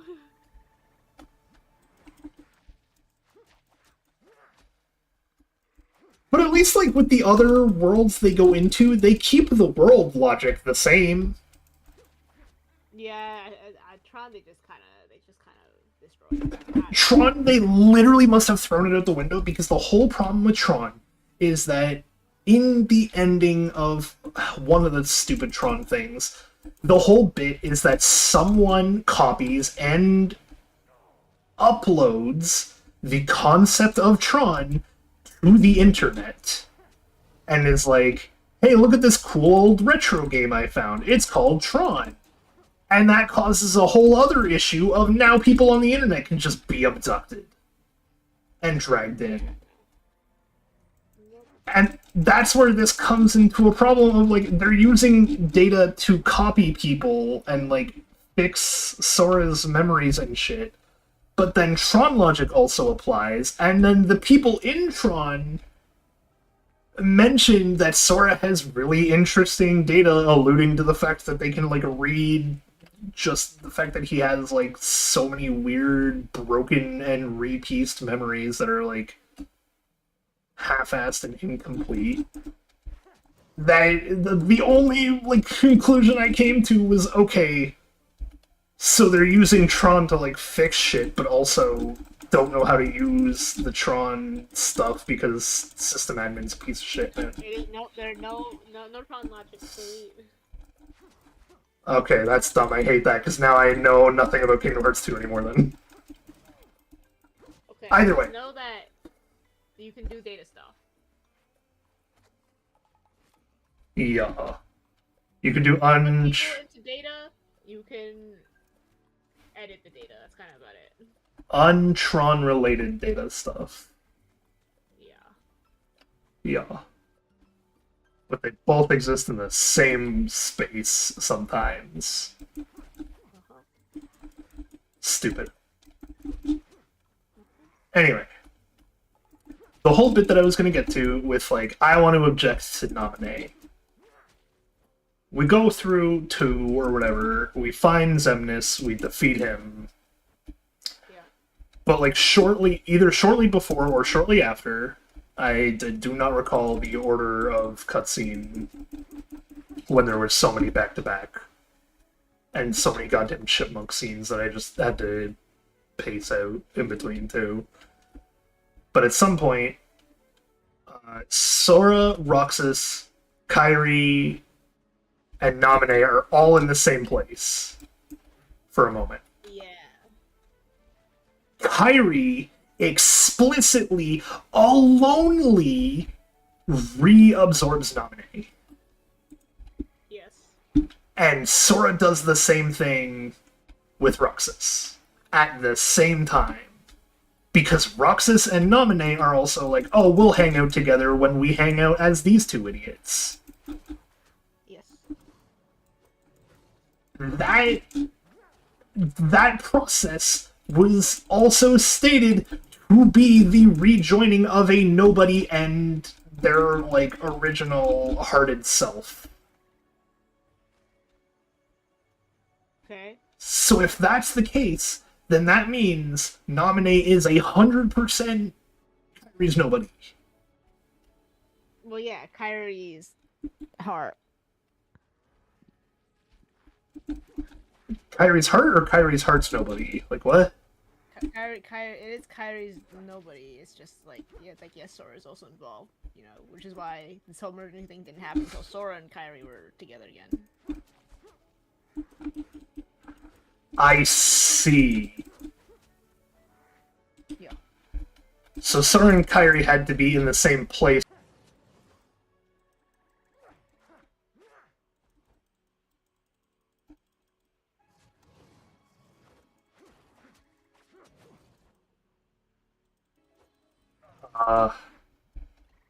Well, my stream might have to end early today.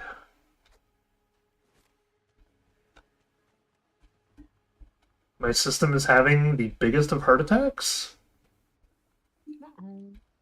Yeah, I just, like, actually almost died to a crocodile for the first time today. We're gonna task manager and see what's bringing up all my processing. Let's try to find the culprit. I see. What is it? Take a guess. OBS. No. OBS is fine. It's taking up more network, but it's fine. Yeah. It's Windrose, man. It is Windrose restarted. Yeah, I think the other issue is I wasn't paying attention, and I don't remember whether or not I actually restarted my server. And if you don't restart the server, it can definitely bloat up to like 22 gigs of RAM. Okay, we're gonna quit the game. Is this a believable whale skull? Kind of. I'm just looking at this. I'm looking at this one over here. Let me just paste it in. I can see the whale skulls you're looking at. Right? Oh, this one. I see. Hang on, They're not no, the same let me species, obviously, which is why I'm like. let me make it more like go back. Let me look at the bottom one for a second, and let me look at yours in comparison. Oh, it does show both at the same time. And yeah. You broke the jaw is the problem. Well, yeah, that's why I'm trying to make some like random thing that's like in between all of them because I don't want to be sacked. I see. Then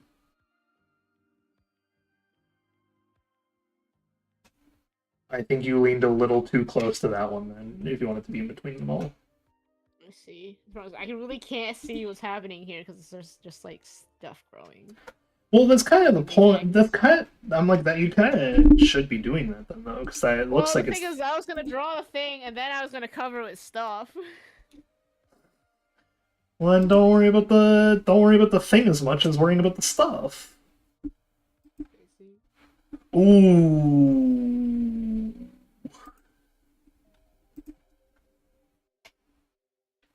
I just looked at the server load. Take a guess as to how much memory was being used. 30 megabytes. Memory and CPU load at the same time. Before I restarted. 95%. No, not that high. Luckily, it was still like 50%. It was 11.5 gigs. Wow. With a CPU load of 82%. I've been playing too long, or the server's been running way too long. Yeah. Okay. So.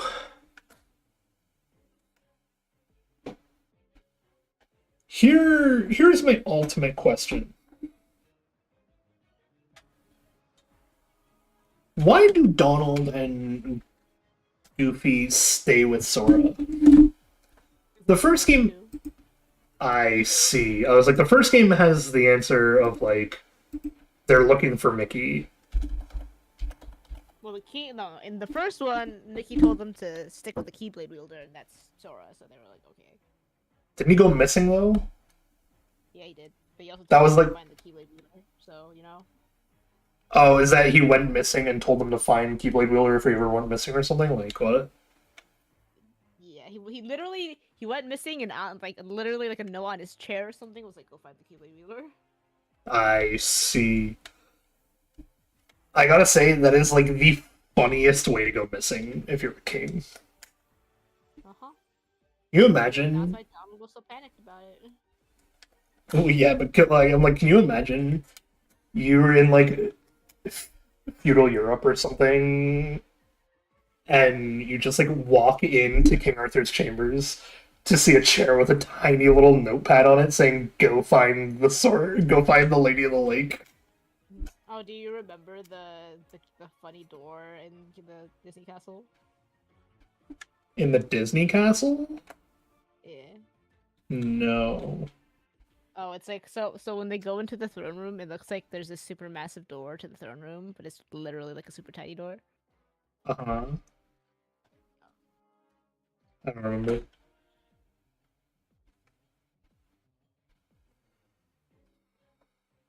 I have issue with how they pulled off Alice in Wonderland 1, by the way. Why, or is it 1 or 2, sorry, for Kingdom Hearts that has Alice in Wonderland? I think it's 1. I don't think it shows up in 2. I see. Because I'm like, they focused on the exact wrong plot for a first show of Alice in Wonderland. Because I'm pretty sure they technically tried to go on the Through the Looking Glass plot for some reason. Well, it's Where just they're like, it's just Disney Alice, man. no, but Disney Alice also follows normal Alice in Wonderland plot. And there is like, it does have a Through the Looking Glass bit of Disney's Through the Looking Glass is supposed to be the point in which the Red and the White Queen actually like make up, because the Red Queen, or the White Queen, sorry, apologizes for stealing the Red Queen's like tart and then blaming it on her. So okay, so here's the thing. In literally, I think in Kingdom Hearts 1, Alice, all you get is Alice fall, Alice running around. She gets captured by the Queen. Queen puts her to court. We save her from court. That's it. Like, oh, we meet the cat. Like, oh, we'll see the Hatter. Oh, we see the cat. And they spew some like nonsense. But that's What? it, man. It's very shallow. Why does the Queen apologize then? Because we beat her up. That's fucking stupid. We beat her. We proved that Alice was innocent of whatever crime. And so the Queen was like, okay, I guess I was wrong for putting her in prison. But then Alice was like, kidnapped by Ansem at that point. So we're just like, oh, whoops. Yeah, she accuses Alice of stealing her heart or something like that, even though obviously she's still there and alive. Well, kinda. True. No. Okay, hang on. Hang on. I think I know where that part went. Because in part of the thing, I know one of the bits is like Maleficent has been going around fucking with the worlds too. Right? And I'm like, I thought then that Maleficent's bit was convincing the Red Queen that she was a Heartless. Something weird, man. I remember laughing at that bit where I'm like, it was really funny because there is supposed to be a point in which the Queen is convinced that she is like not the good guy, but she just gets more evil anyway. Because she's just a piece of shit in general. But I was like, oh, why is she a piece of shit in this one? Because in normal Alice, even in Disney one, it's like, White Queen stole my tart and blamed me for the crumbs. Yeah, the White Queen does not exist in Kingdom Hearts at all. No, I know. I'm not saying she's part of the Kingdom Hearts. But I was just like, I was under the impression that the Red Queen was mad this time because she was convinced she was a Heartless. Oh! You know what I'm willing to bet it was? Now that I think about this, I'm pretty sure what could have happened then is, like, Sora is talking about Heartless a lot, and Alice does call her a heartless piece of shit. Probably just the two of those things getting kerfuffled together.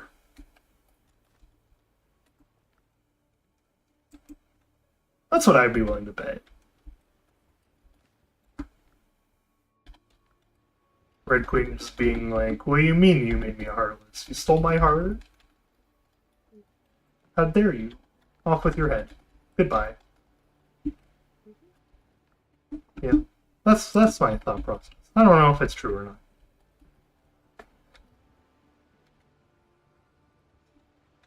Kingdom Hearts is too confusing.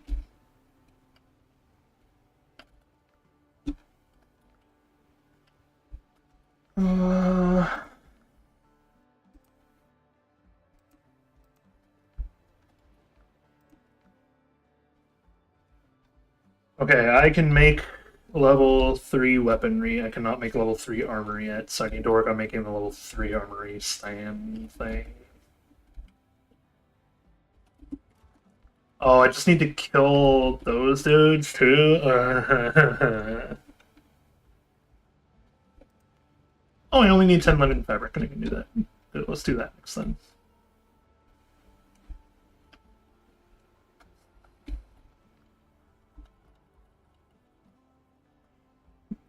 Yeah, I'm just like, I listened to all... I'm trying to get through Kingdom Hearts, man. I really am. It's okay. I always get to laugh at the very... I see. I always get to laugh at the very end because I'm just like...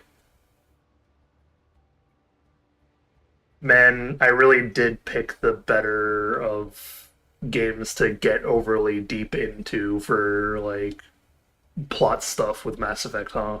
Look, man, it's not about the plot of Kingdom Hearts. It's about the friendship in Kingdom Hearts, okay? Is there even friendship in Kingdom Hearts? You're fighting with everyone every single game on whether or not you're their friend. It's so annoying.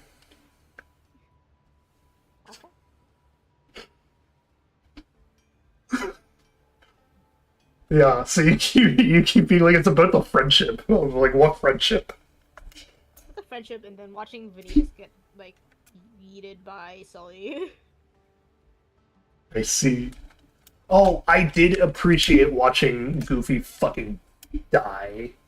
Oh yeah, that too. That, and I will say, that brought forth the most annoying, ear-piercing, like... I hate hearing Donald cry. Oh, uh-huh.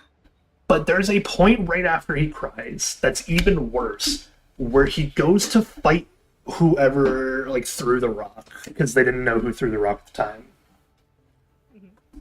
And Mickey is just like, we'll pay for it. They'll pay for this. That line is another one of people's favorites. Is they'll pay for this, but it's in the Mickey super high pitched voice, right? They'll pay for this. Yeah. So stupid. The worst part is everyone excludes the most annoying part of that cutscene that happens literally 2 seconds later, where Donald runs into the battle giving his, like, quote-unquote battle cry. Oh, yeah. And it's just like... You do be like that. I'm just like, who? I think we're all just, like selective hearing deaf of Donald because you just hear him too much during the game. We're just like, oh, it's Donald. No, you really do hear him way too much during him saying "I've got it" needs to shut the I wanted him to shut the hell up. And does he though? I also remember watching Frog Heaven at one point of him going, "I got it," and then he immediately got domed and died. Actually, the Frozen clip, right? Yeah, the Frozen. I have seen the Frozen clip. I showed it to Tiddles too. Yeah, stuff like that is why people like you. I see.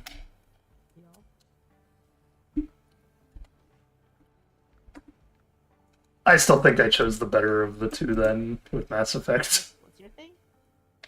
Mass Effect, man. Yeah, there's some really funny moments in Mass Effect. comparing the two? Because you're in my favorite video game franchises. So I'm trying to understand both, to understand if I would like yours more than mine or not, or if I just like mine more. And I'm like, no, I like mine more, because it's funnier and, well, I wouldn't say explicitly funnier as much as it is, like, at least on par. But it's got a better story for sure. Yeah. Mass Effect story is just like, aliens be evil. What do you need to know? Everyone's a space racist until they're not. Uh-huh. Yeah, that's why you'll hear so many people complain about Ashley as she's like an extreme space racist. But if you go through her entire like actual plotline 1 through 3, it's really funny and actually kind of endearing that she's like. There's like a line in there at some point in 3 where she's like, I don't know what I would have done without you, Shepard. Like, think of it 3 years ago, I wouldn't have had, like, accepted help from a Batarian, let alone,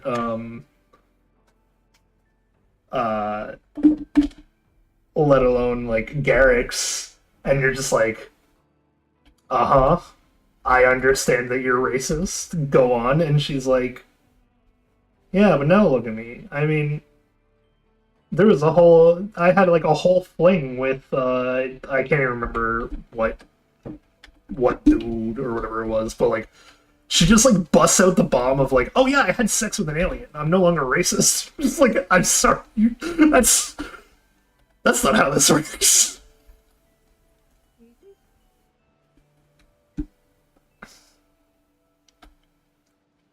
Yeah. Ashley's funny, but she's stupid at the same time.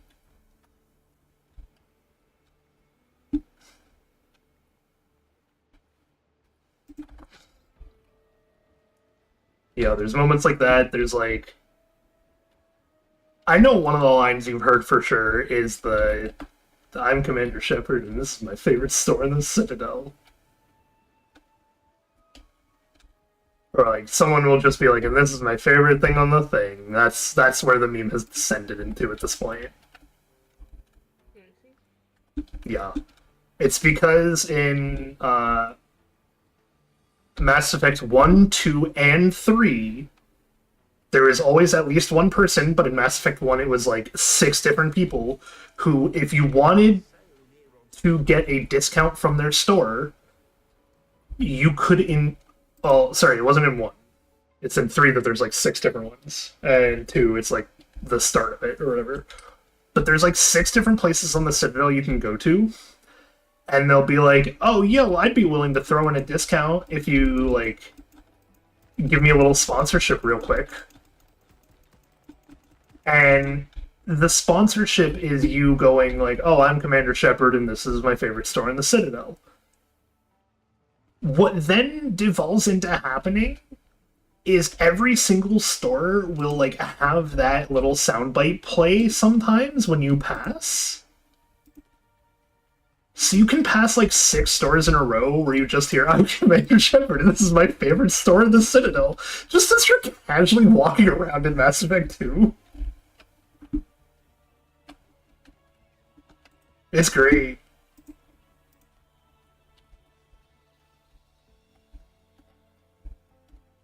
There's also some really, really good like renegade lines if you play through as the quote-unquote evil playthrough. Because they'll just be like, and who do you think you are deciding what species gets to live and die? And your comeback is just like, the one who literally pressed the button to save everyone's life. They just immediately have to go, oh. Oh, you're that? Oh, you are Shepard. Oh. I'm sorry, I didn't know. And you're just like, yeah, well, maybe next time, shut the fuck up. Like, there is no coherency with anyone giving any insults or anything, unless it's Shepard giving a really quick comeback to just be like, alright, fine, next time I'll just next time I'll let the Batarians live, and you can explain to everyone why you're being wiped out by a war that should have started 5 months earlier. They're just like, Is oh, big jellyfish up here too distracting? yes. Oh, it's because he's too big.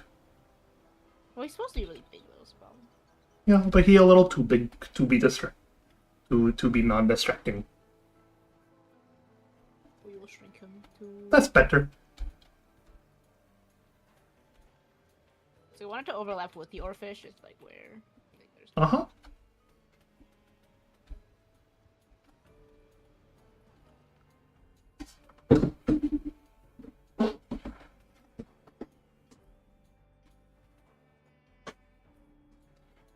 I really should try to, like, play Mass Effect for you at some point.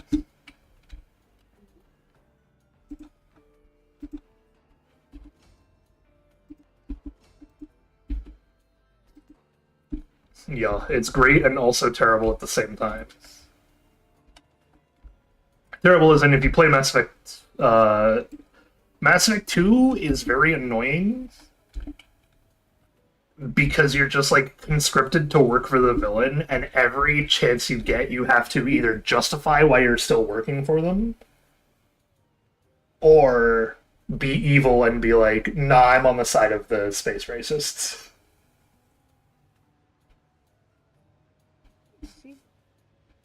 Yeah. But it's still a really good game. Mechanics are very solid. Gameplay is smooth. Dialogue is, like, some of the best it's ever been. And the overall finale is so good that, like, it doesn't matter how many times you play through it, you will never get tired of it.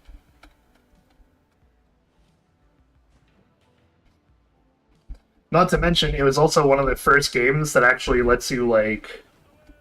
So, Mass Effect 1, 2, and 3 all have, quote-unquote, good and bad endings, right? 2 is special in the sense that the bad ending and the 100%... Like, there's 3 endings. Good... Or 100% good, good, and bad ending. And bad ending only occurs if you explicitly don't listen and get people killed. Yeah, because they'll give you hints on, like, how to not get people killed, or they'll be like, oh, you have 2 people who can go and do this task. One of them is really good at doing the task, but can't watch his back. The other one knows how to watch his own back, but will take a lot longer. And we don't know if we have the time. Who do you want to send in? And you have to be like, A, the person has to have actually been upgraded on your team at some point, or, like, you had to have had levels to put into them. And B, you have to then send them out and be like, you gotta watch your own back, man, we need to do this fast, let's go.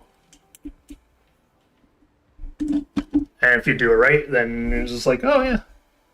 They're okay.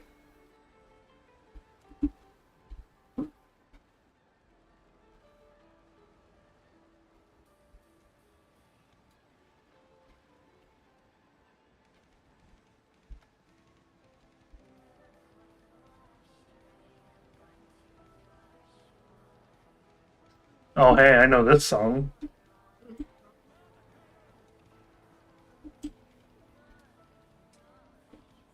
Yeah, that one's, like, on an actual playlist of mine, too.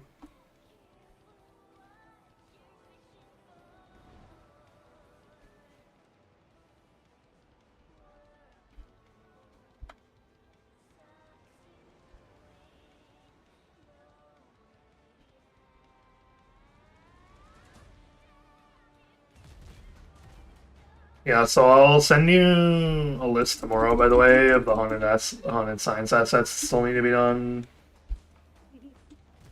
But I did realize, like, yesterday or something like that, whenever I last tried to do the multiplayer thing, I realized that there was actually still some icons that I also didn't include on the list, because I pulled the classic mistake that even warned that it was going to happen, of like, I made the haunt happen, but I left the icon blank at some point, and I just never got around to asking you for the icon. So, like, I have to go through and see what blank ones have an icon now and what ones don't, and that's going to take, like, a good few hours. See? Yeah, man.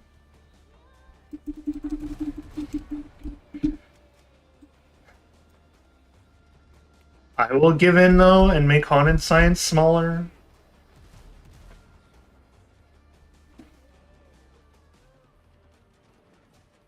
You just want, like, the 3 maps, then, or something, or...?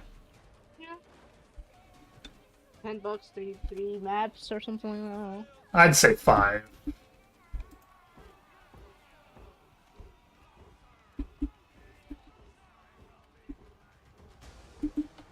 It is my own hubris that led to the, like, having to go back, not... Like, that's the other issue with pricing a game, is that it's not pricing art. You can't just price for how much time you put into it. Because that's just not how pricing a game works, man.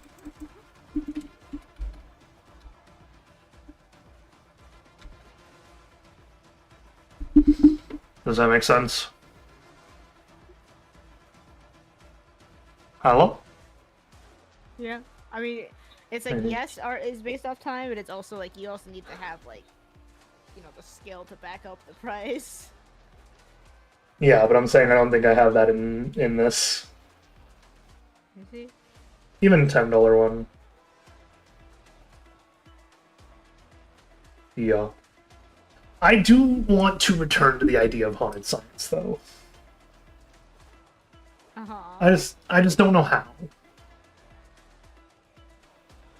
Maybe make a sequel or something someday, or like maybe make a spin-off or like something else.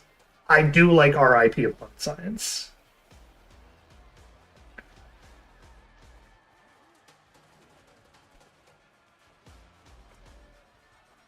But I think it's also been one of those things that I'm like, it was a mistake not just going and trying to make Pirate in the first place. I returned to Pirate more than any other aesthetic. I think I play sci-fi stuff half as much as I play other random Pirate stuff now.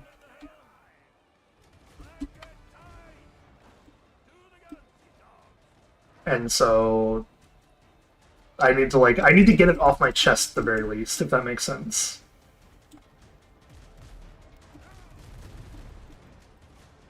You know? You're saying uh-huh, but you sound like you don't understand. It's like, is this actually gonna scratch the itch, or are you just gonna keep like, oh, you're gonna make the pirate game and then you're gonna like try to make other stuff and then be like, oh, but so we're gonna make a bunch of half projects again and they return to a different pirate game. For what, Tides? Yeah. No, Tides is like, I am going to spend so much time making the perfect, and I mean spot on, core functionality perfect pirate game that I will always either look at Burnout and be like, I am burnt out now. Pirate game done. Oh well, it's done. GG, easy, whatever. Or the other alternative of like, I will look at trying to make another pirate game and be like, I can't match Tides, and just work on something else instead. I am thinking the issue is that like I might have to get you more involved with the bakery one in between Tides and whatever happens after. Yeah. Well, because bakery one, if I can get you to like have a good, clean, like if I can make an engine, I can make something that you could program in. I have to program? You don't have to program, but like you have to do more design than not. I can just tell you what I want the thing to be and you do the thing. In pure essence, that's how anything works anyway. What do you mean? I am referring to like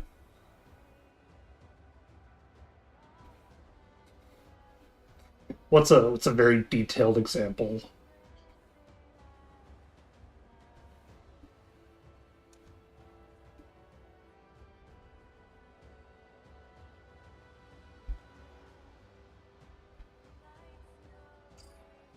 Okay, let's say you want customers at your bakery to have like a happiness thing.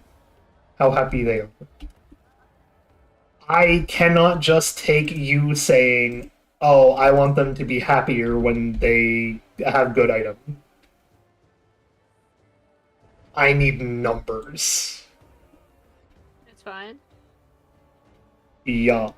But I'm saying I can actually make something in which you could just put in those numbers then on your own. I see. Okay. If you want to design it, that means you have to tweak like the balance and stuff like that, right? Mm-hmm. Yeah, so that's what I'd be doing. I see. It was like, it's your game balance, you're the one that has to fix it up then. I don't think balancing would be as hard for this game just because we're trying to make it like easier. But I don't know if that makes it harder. Game difficulty is never something that gets either easier or harder. It is always just a pain in the ass if you don't know how to do the math. I see. So this is a skill that I will forever say I don't know where I learned it, but I'm insanely good at it. Is when you see me put in numbers, that I'm like tweaking up and down a little bit, where I'm like, oh, this should be 82, not 85, or this should be 87. I use that skill to balance my games, where I'm like, no, I think you should do like 12.3 damage a shot as a base. And people would just be like, but why? And I'm like, because it just feels like it's the best balance. Nice. Yeah, it's a... balance power. I have the color power. Yeah, I have math powers. That's my autism. We've already determined this. My autistic subclass is math functions. You remember the pizza delivery formula? It's still on my wall, man. The pizza delivery formula? Oh, I don't use that Nice. before. I see. I forgot I wrote it on your wall. I was looking for it the other day. Thought I wrote it down somewhere else. Apparently not.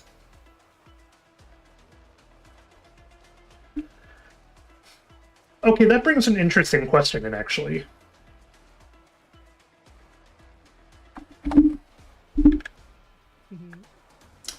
Should Pizza Rogue be 2D, but single players or local? Power if you do that. No. I was thinking Gungeon style. You could, if that's what you want it to be. Regardless, I think Gungeon is more fitting than Pizza Tower for Like, aesthetic. if you're gonna make Pizza Rogue 2D... No. If you're gonna make Pizza Rogue 2D, I want you to learn how to animate. Like, puppeteer style. Like a scribble. Oh. I have to get to you about that one. Uh-huh. I have to question file formats with you at some point. Yeah, uh-huh.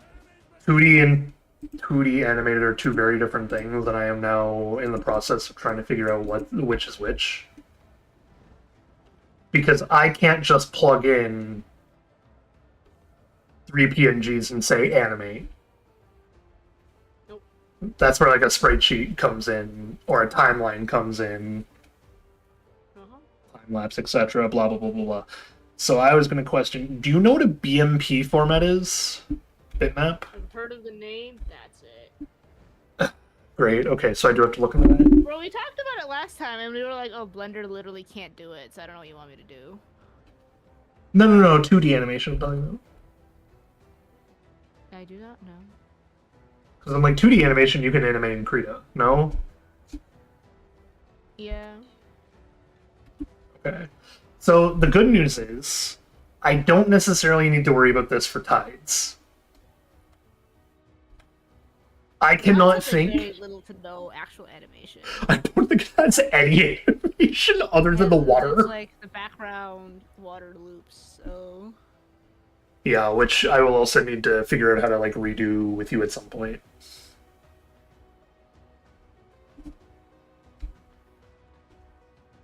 Because like the water you gave me isn't really built for looping.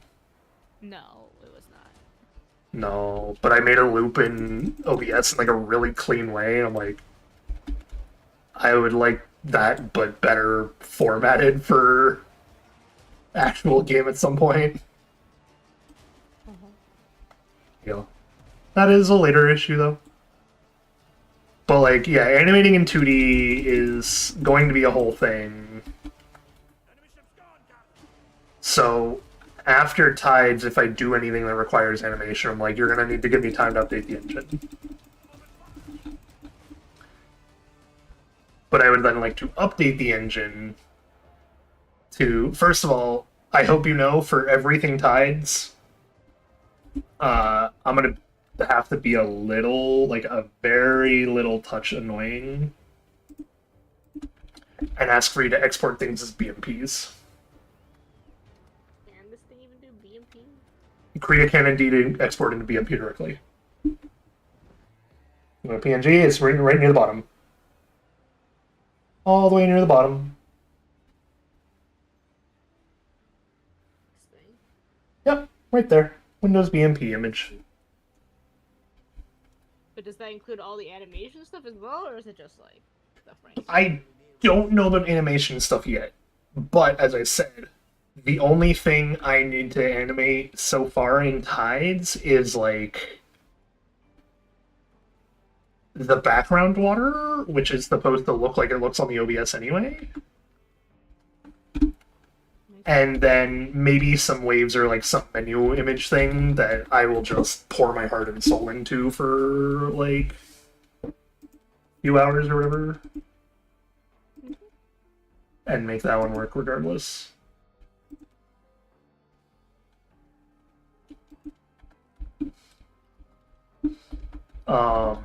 But I believe BMP, the way it would work, would be sprite sheet based, and that's where I was saying I'd have to update the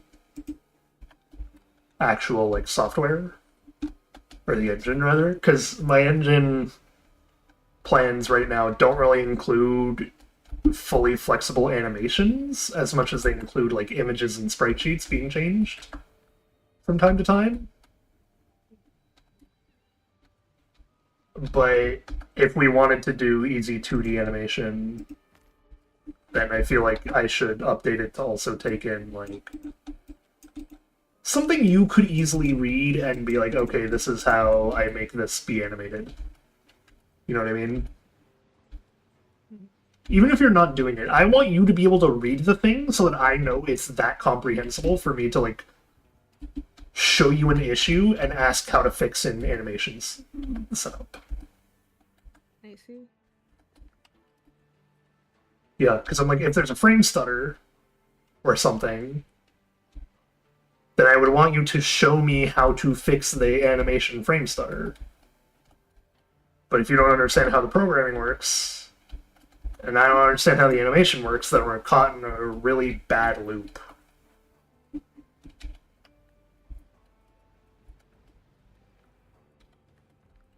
Does that make sense? Yeah. Your So, brain like, dying this is over what I there? had planned for this print. I gotta fill in the gaps with stuff though. Uh-huh. Your brain dying over there or something, by the way?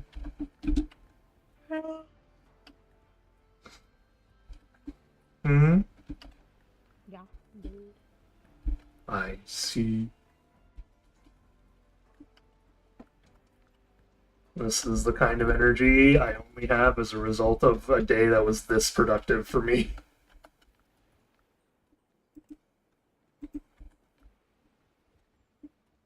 I am still coming off of the, like...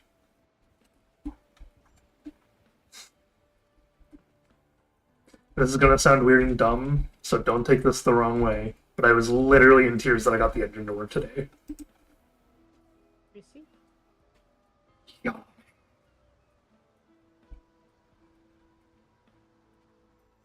Childhood dream come true.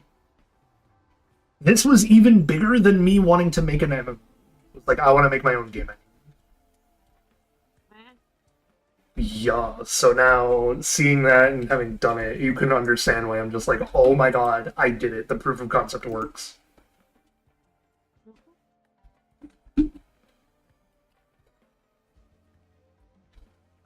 Yeah. So many, like, I say I did this in a single day and got it to work in a single day because I had to learn all of the SDL stuff today. But that's not how that works. And I know it. This is the culmination of, like... I want to say almost 15 years of programming now.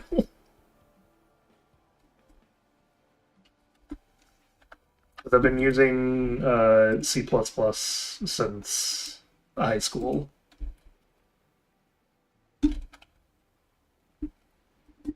Are you kidding me? I need a single piece of hardwood to end stream?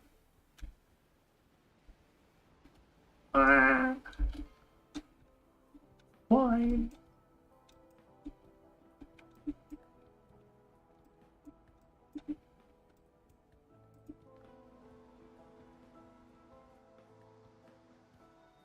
Yeah, me making the engine was very big today.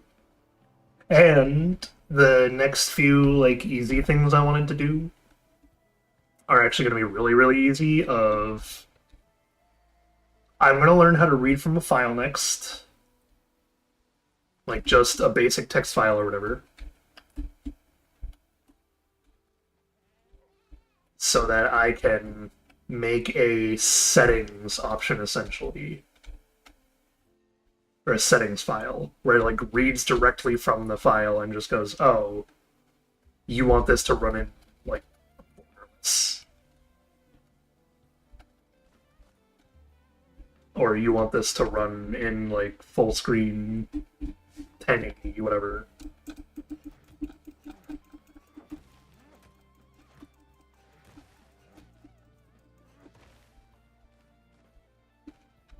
And I can finally fix the other issue I always have, where I'm upset with games that always say, like, borderless windowed needs to be resolution size to work. And I'm like, that's not how that works. If you want borderless window on a smaller resolution, you should just see the rest of the window behind it. And you can still lock the cursor to the window. That's what borderless window is supposed to be. A window without a border. Why does borderless window have to mean full screen, but you can also move your cursor out of it? Or you can alt-tab easily. That's not how borderless works.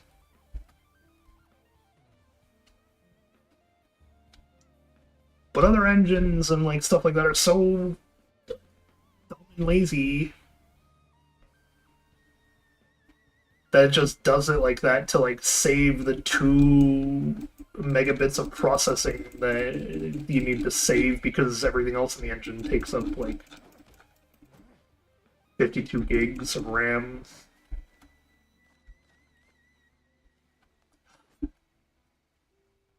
I'm salty. Yeah, man. Borderless window in modern games is bullshit.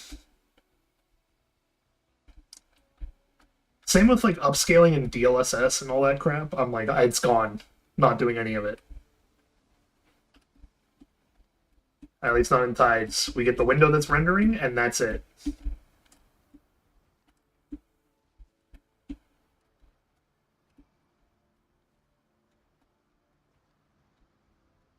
I will figure out if I can unlock how many frames per second it runs at. Otherwise, I'll lock you at like 60 FPS. I know I can lock between 60 and 30. So at the very least I can do that for like if you're running on a really low end hardware or whatever. I want you to still be able to play Tides. Isn't Tides basically meant to be able to be played on a potato though? Yeah. It is. It's my forever game. It's meant to last anyone in eternity just by having replayability, but be so optimal that they could keep the same computer for an eternity and still play the game.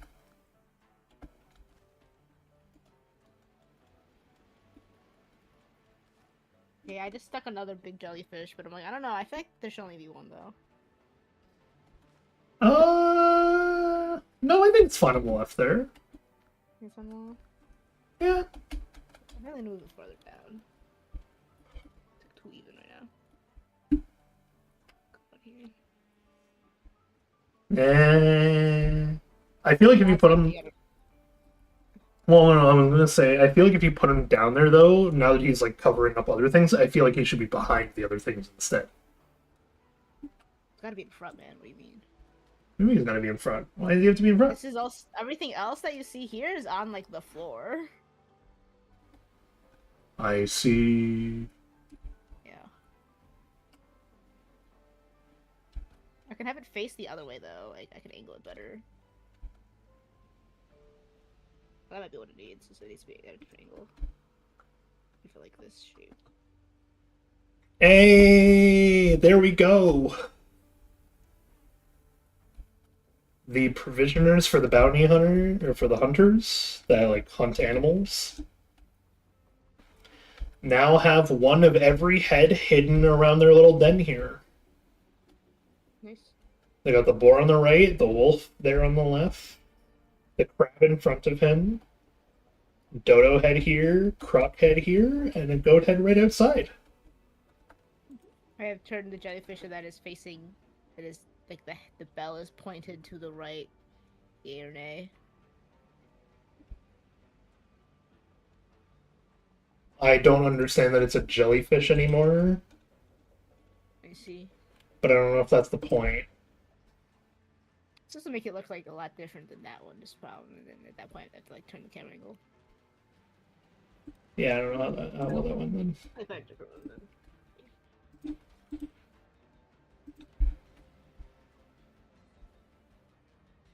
Oh, I could just put one of these guys.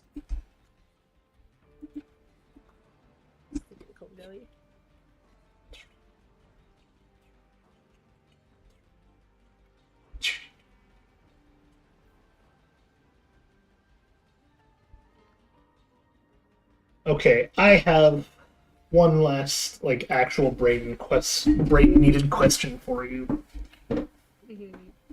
So, I've already determined that I'm doing the, like, immortality via soul mochi stuff at some point.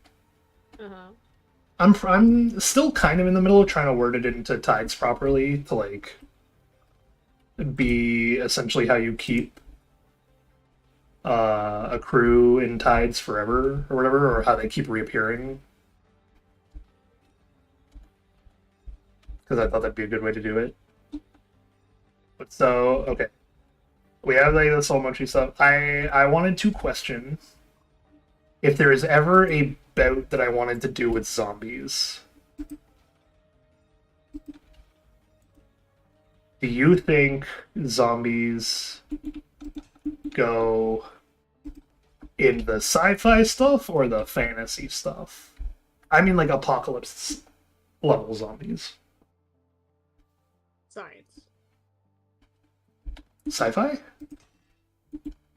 Yeah. Okay. I mean, there were the two options: sci-fi and fantasy. Okay, so they go in the sci-fi stuff. So that means we're unfortunately giving them into the haunted science crew. I'm like, I do still like that elevator game thing that you like thought up of. Elevator game, I thought would be cool too.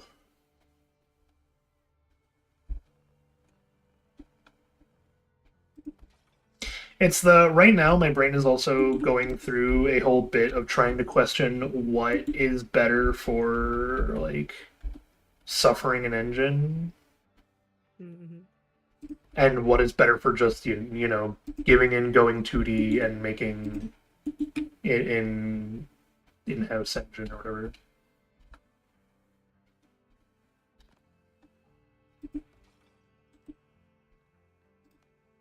That makes sense. Yeah. Yeah, so I'm like, I have been going through all my old ideas trying to question, is old idea worth keeping 3D or going into 2D? Elevator might actually be even better for 2D though.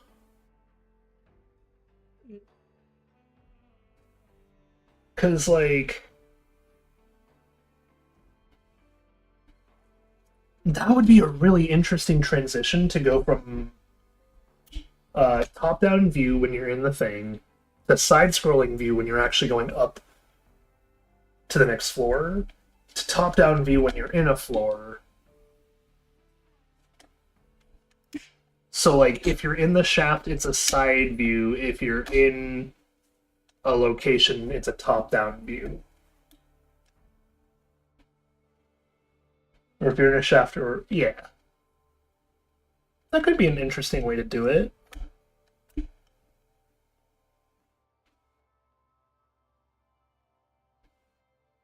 And you can always have like a little camera that shows you the side view for the shaft or whatever.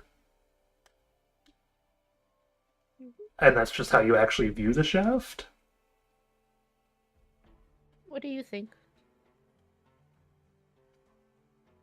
Wow, very pretty. What are your thoughts on elevator thingy?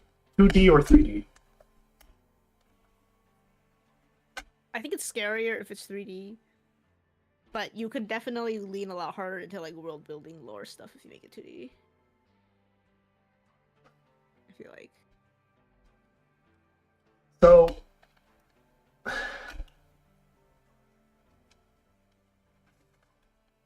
okay.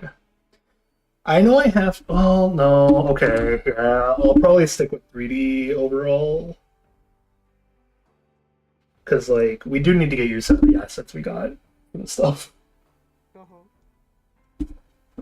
Although that one's mostly like redraw everything for an entire new world every single time you want to make a game because you keep doing changing, making a new genre.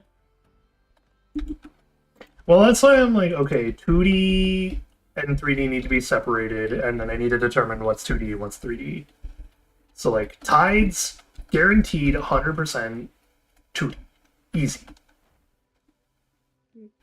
It is my baby.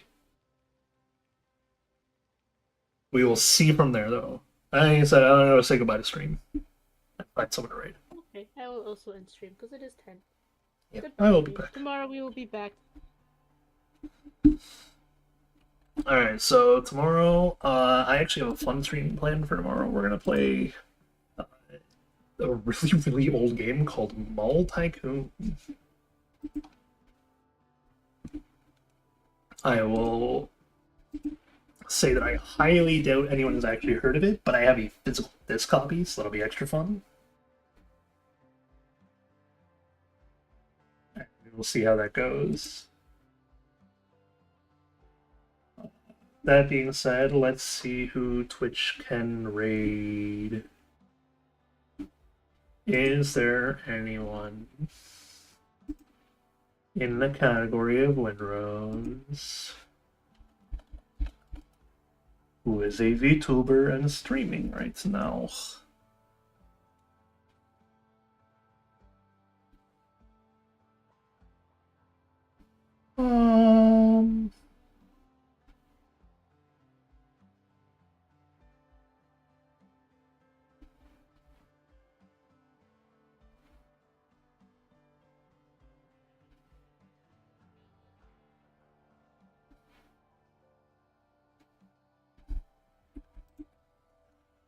Take a very quick look in here. No. Ooh, what about in here?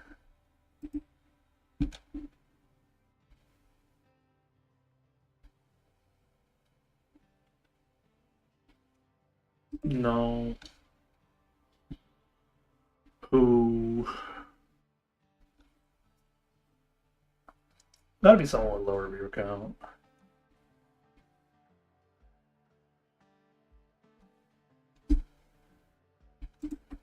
What you?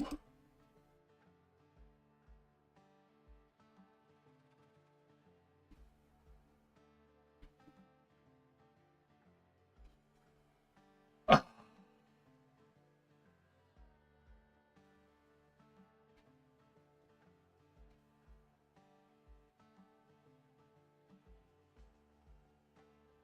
Okay, so this person's AFK.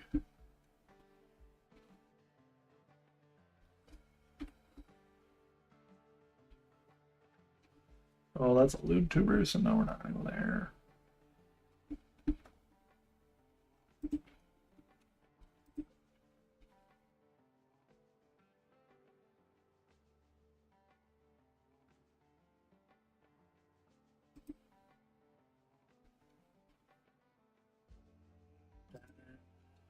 Lich.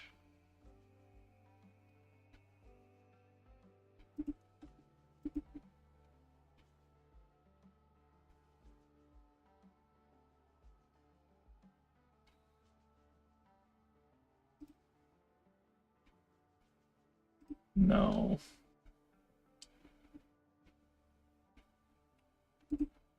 This is hard.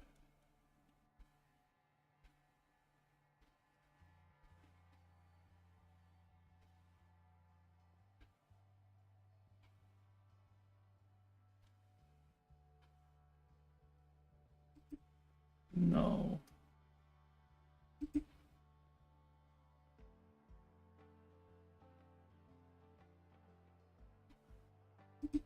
Okay, that person is back from their break but is ending stream.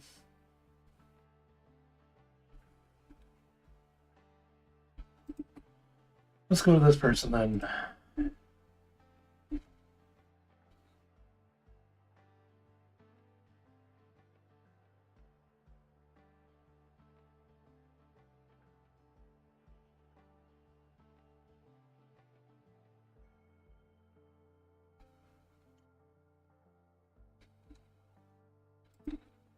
Okay, waiting for ads to play on that one.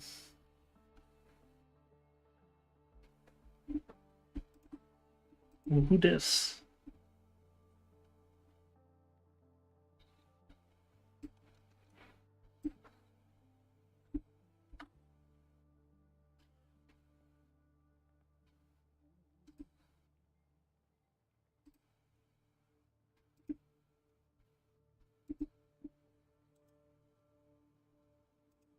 Let's go see this person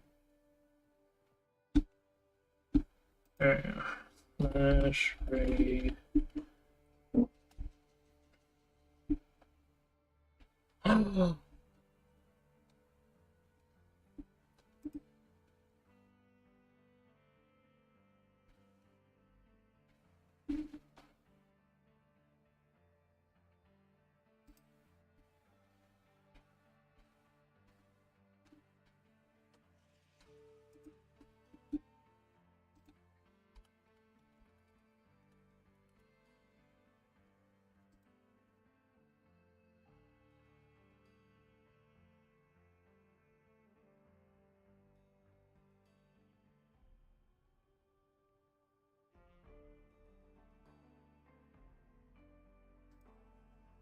They're leaving anyway. Lame. Who was the other person I was looking at then? Oh.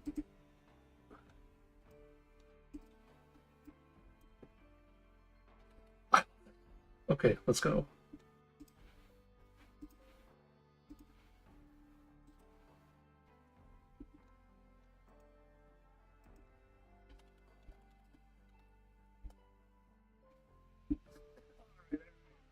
Tomorrow, back to Mall Tycoon. Everyone else, have fun. Just be safe. And of course, as absolutely always, stay ghoulish, my friends.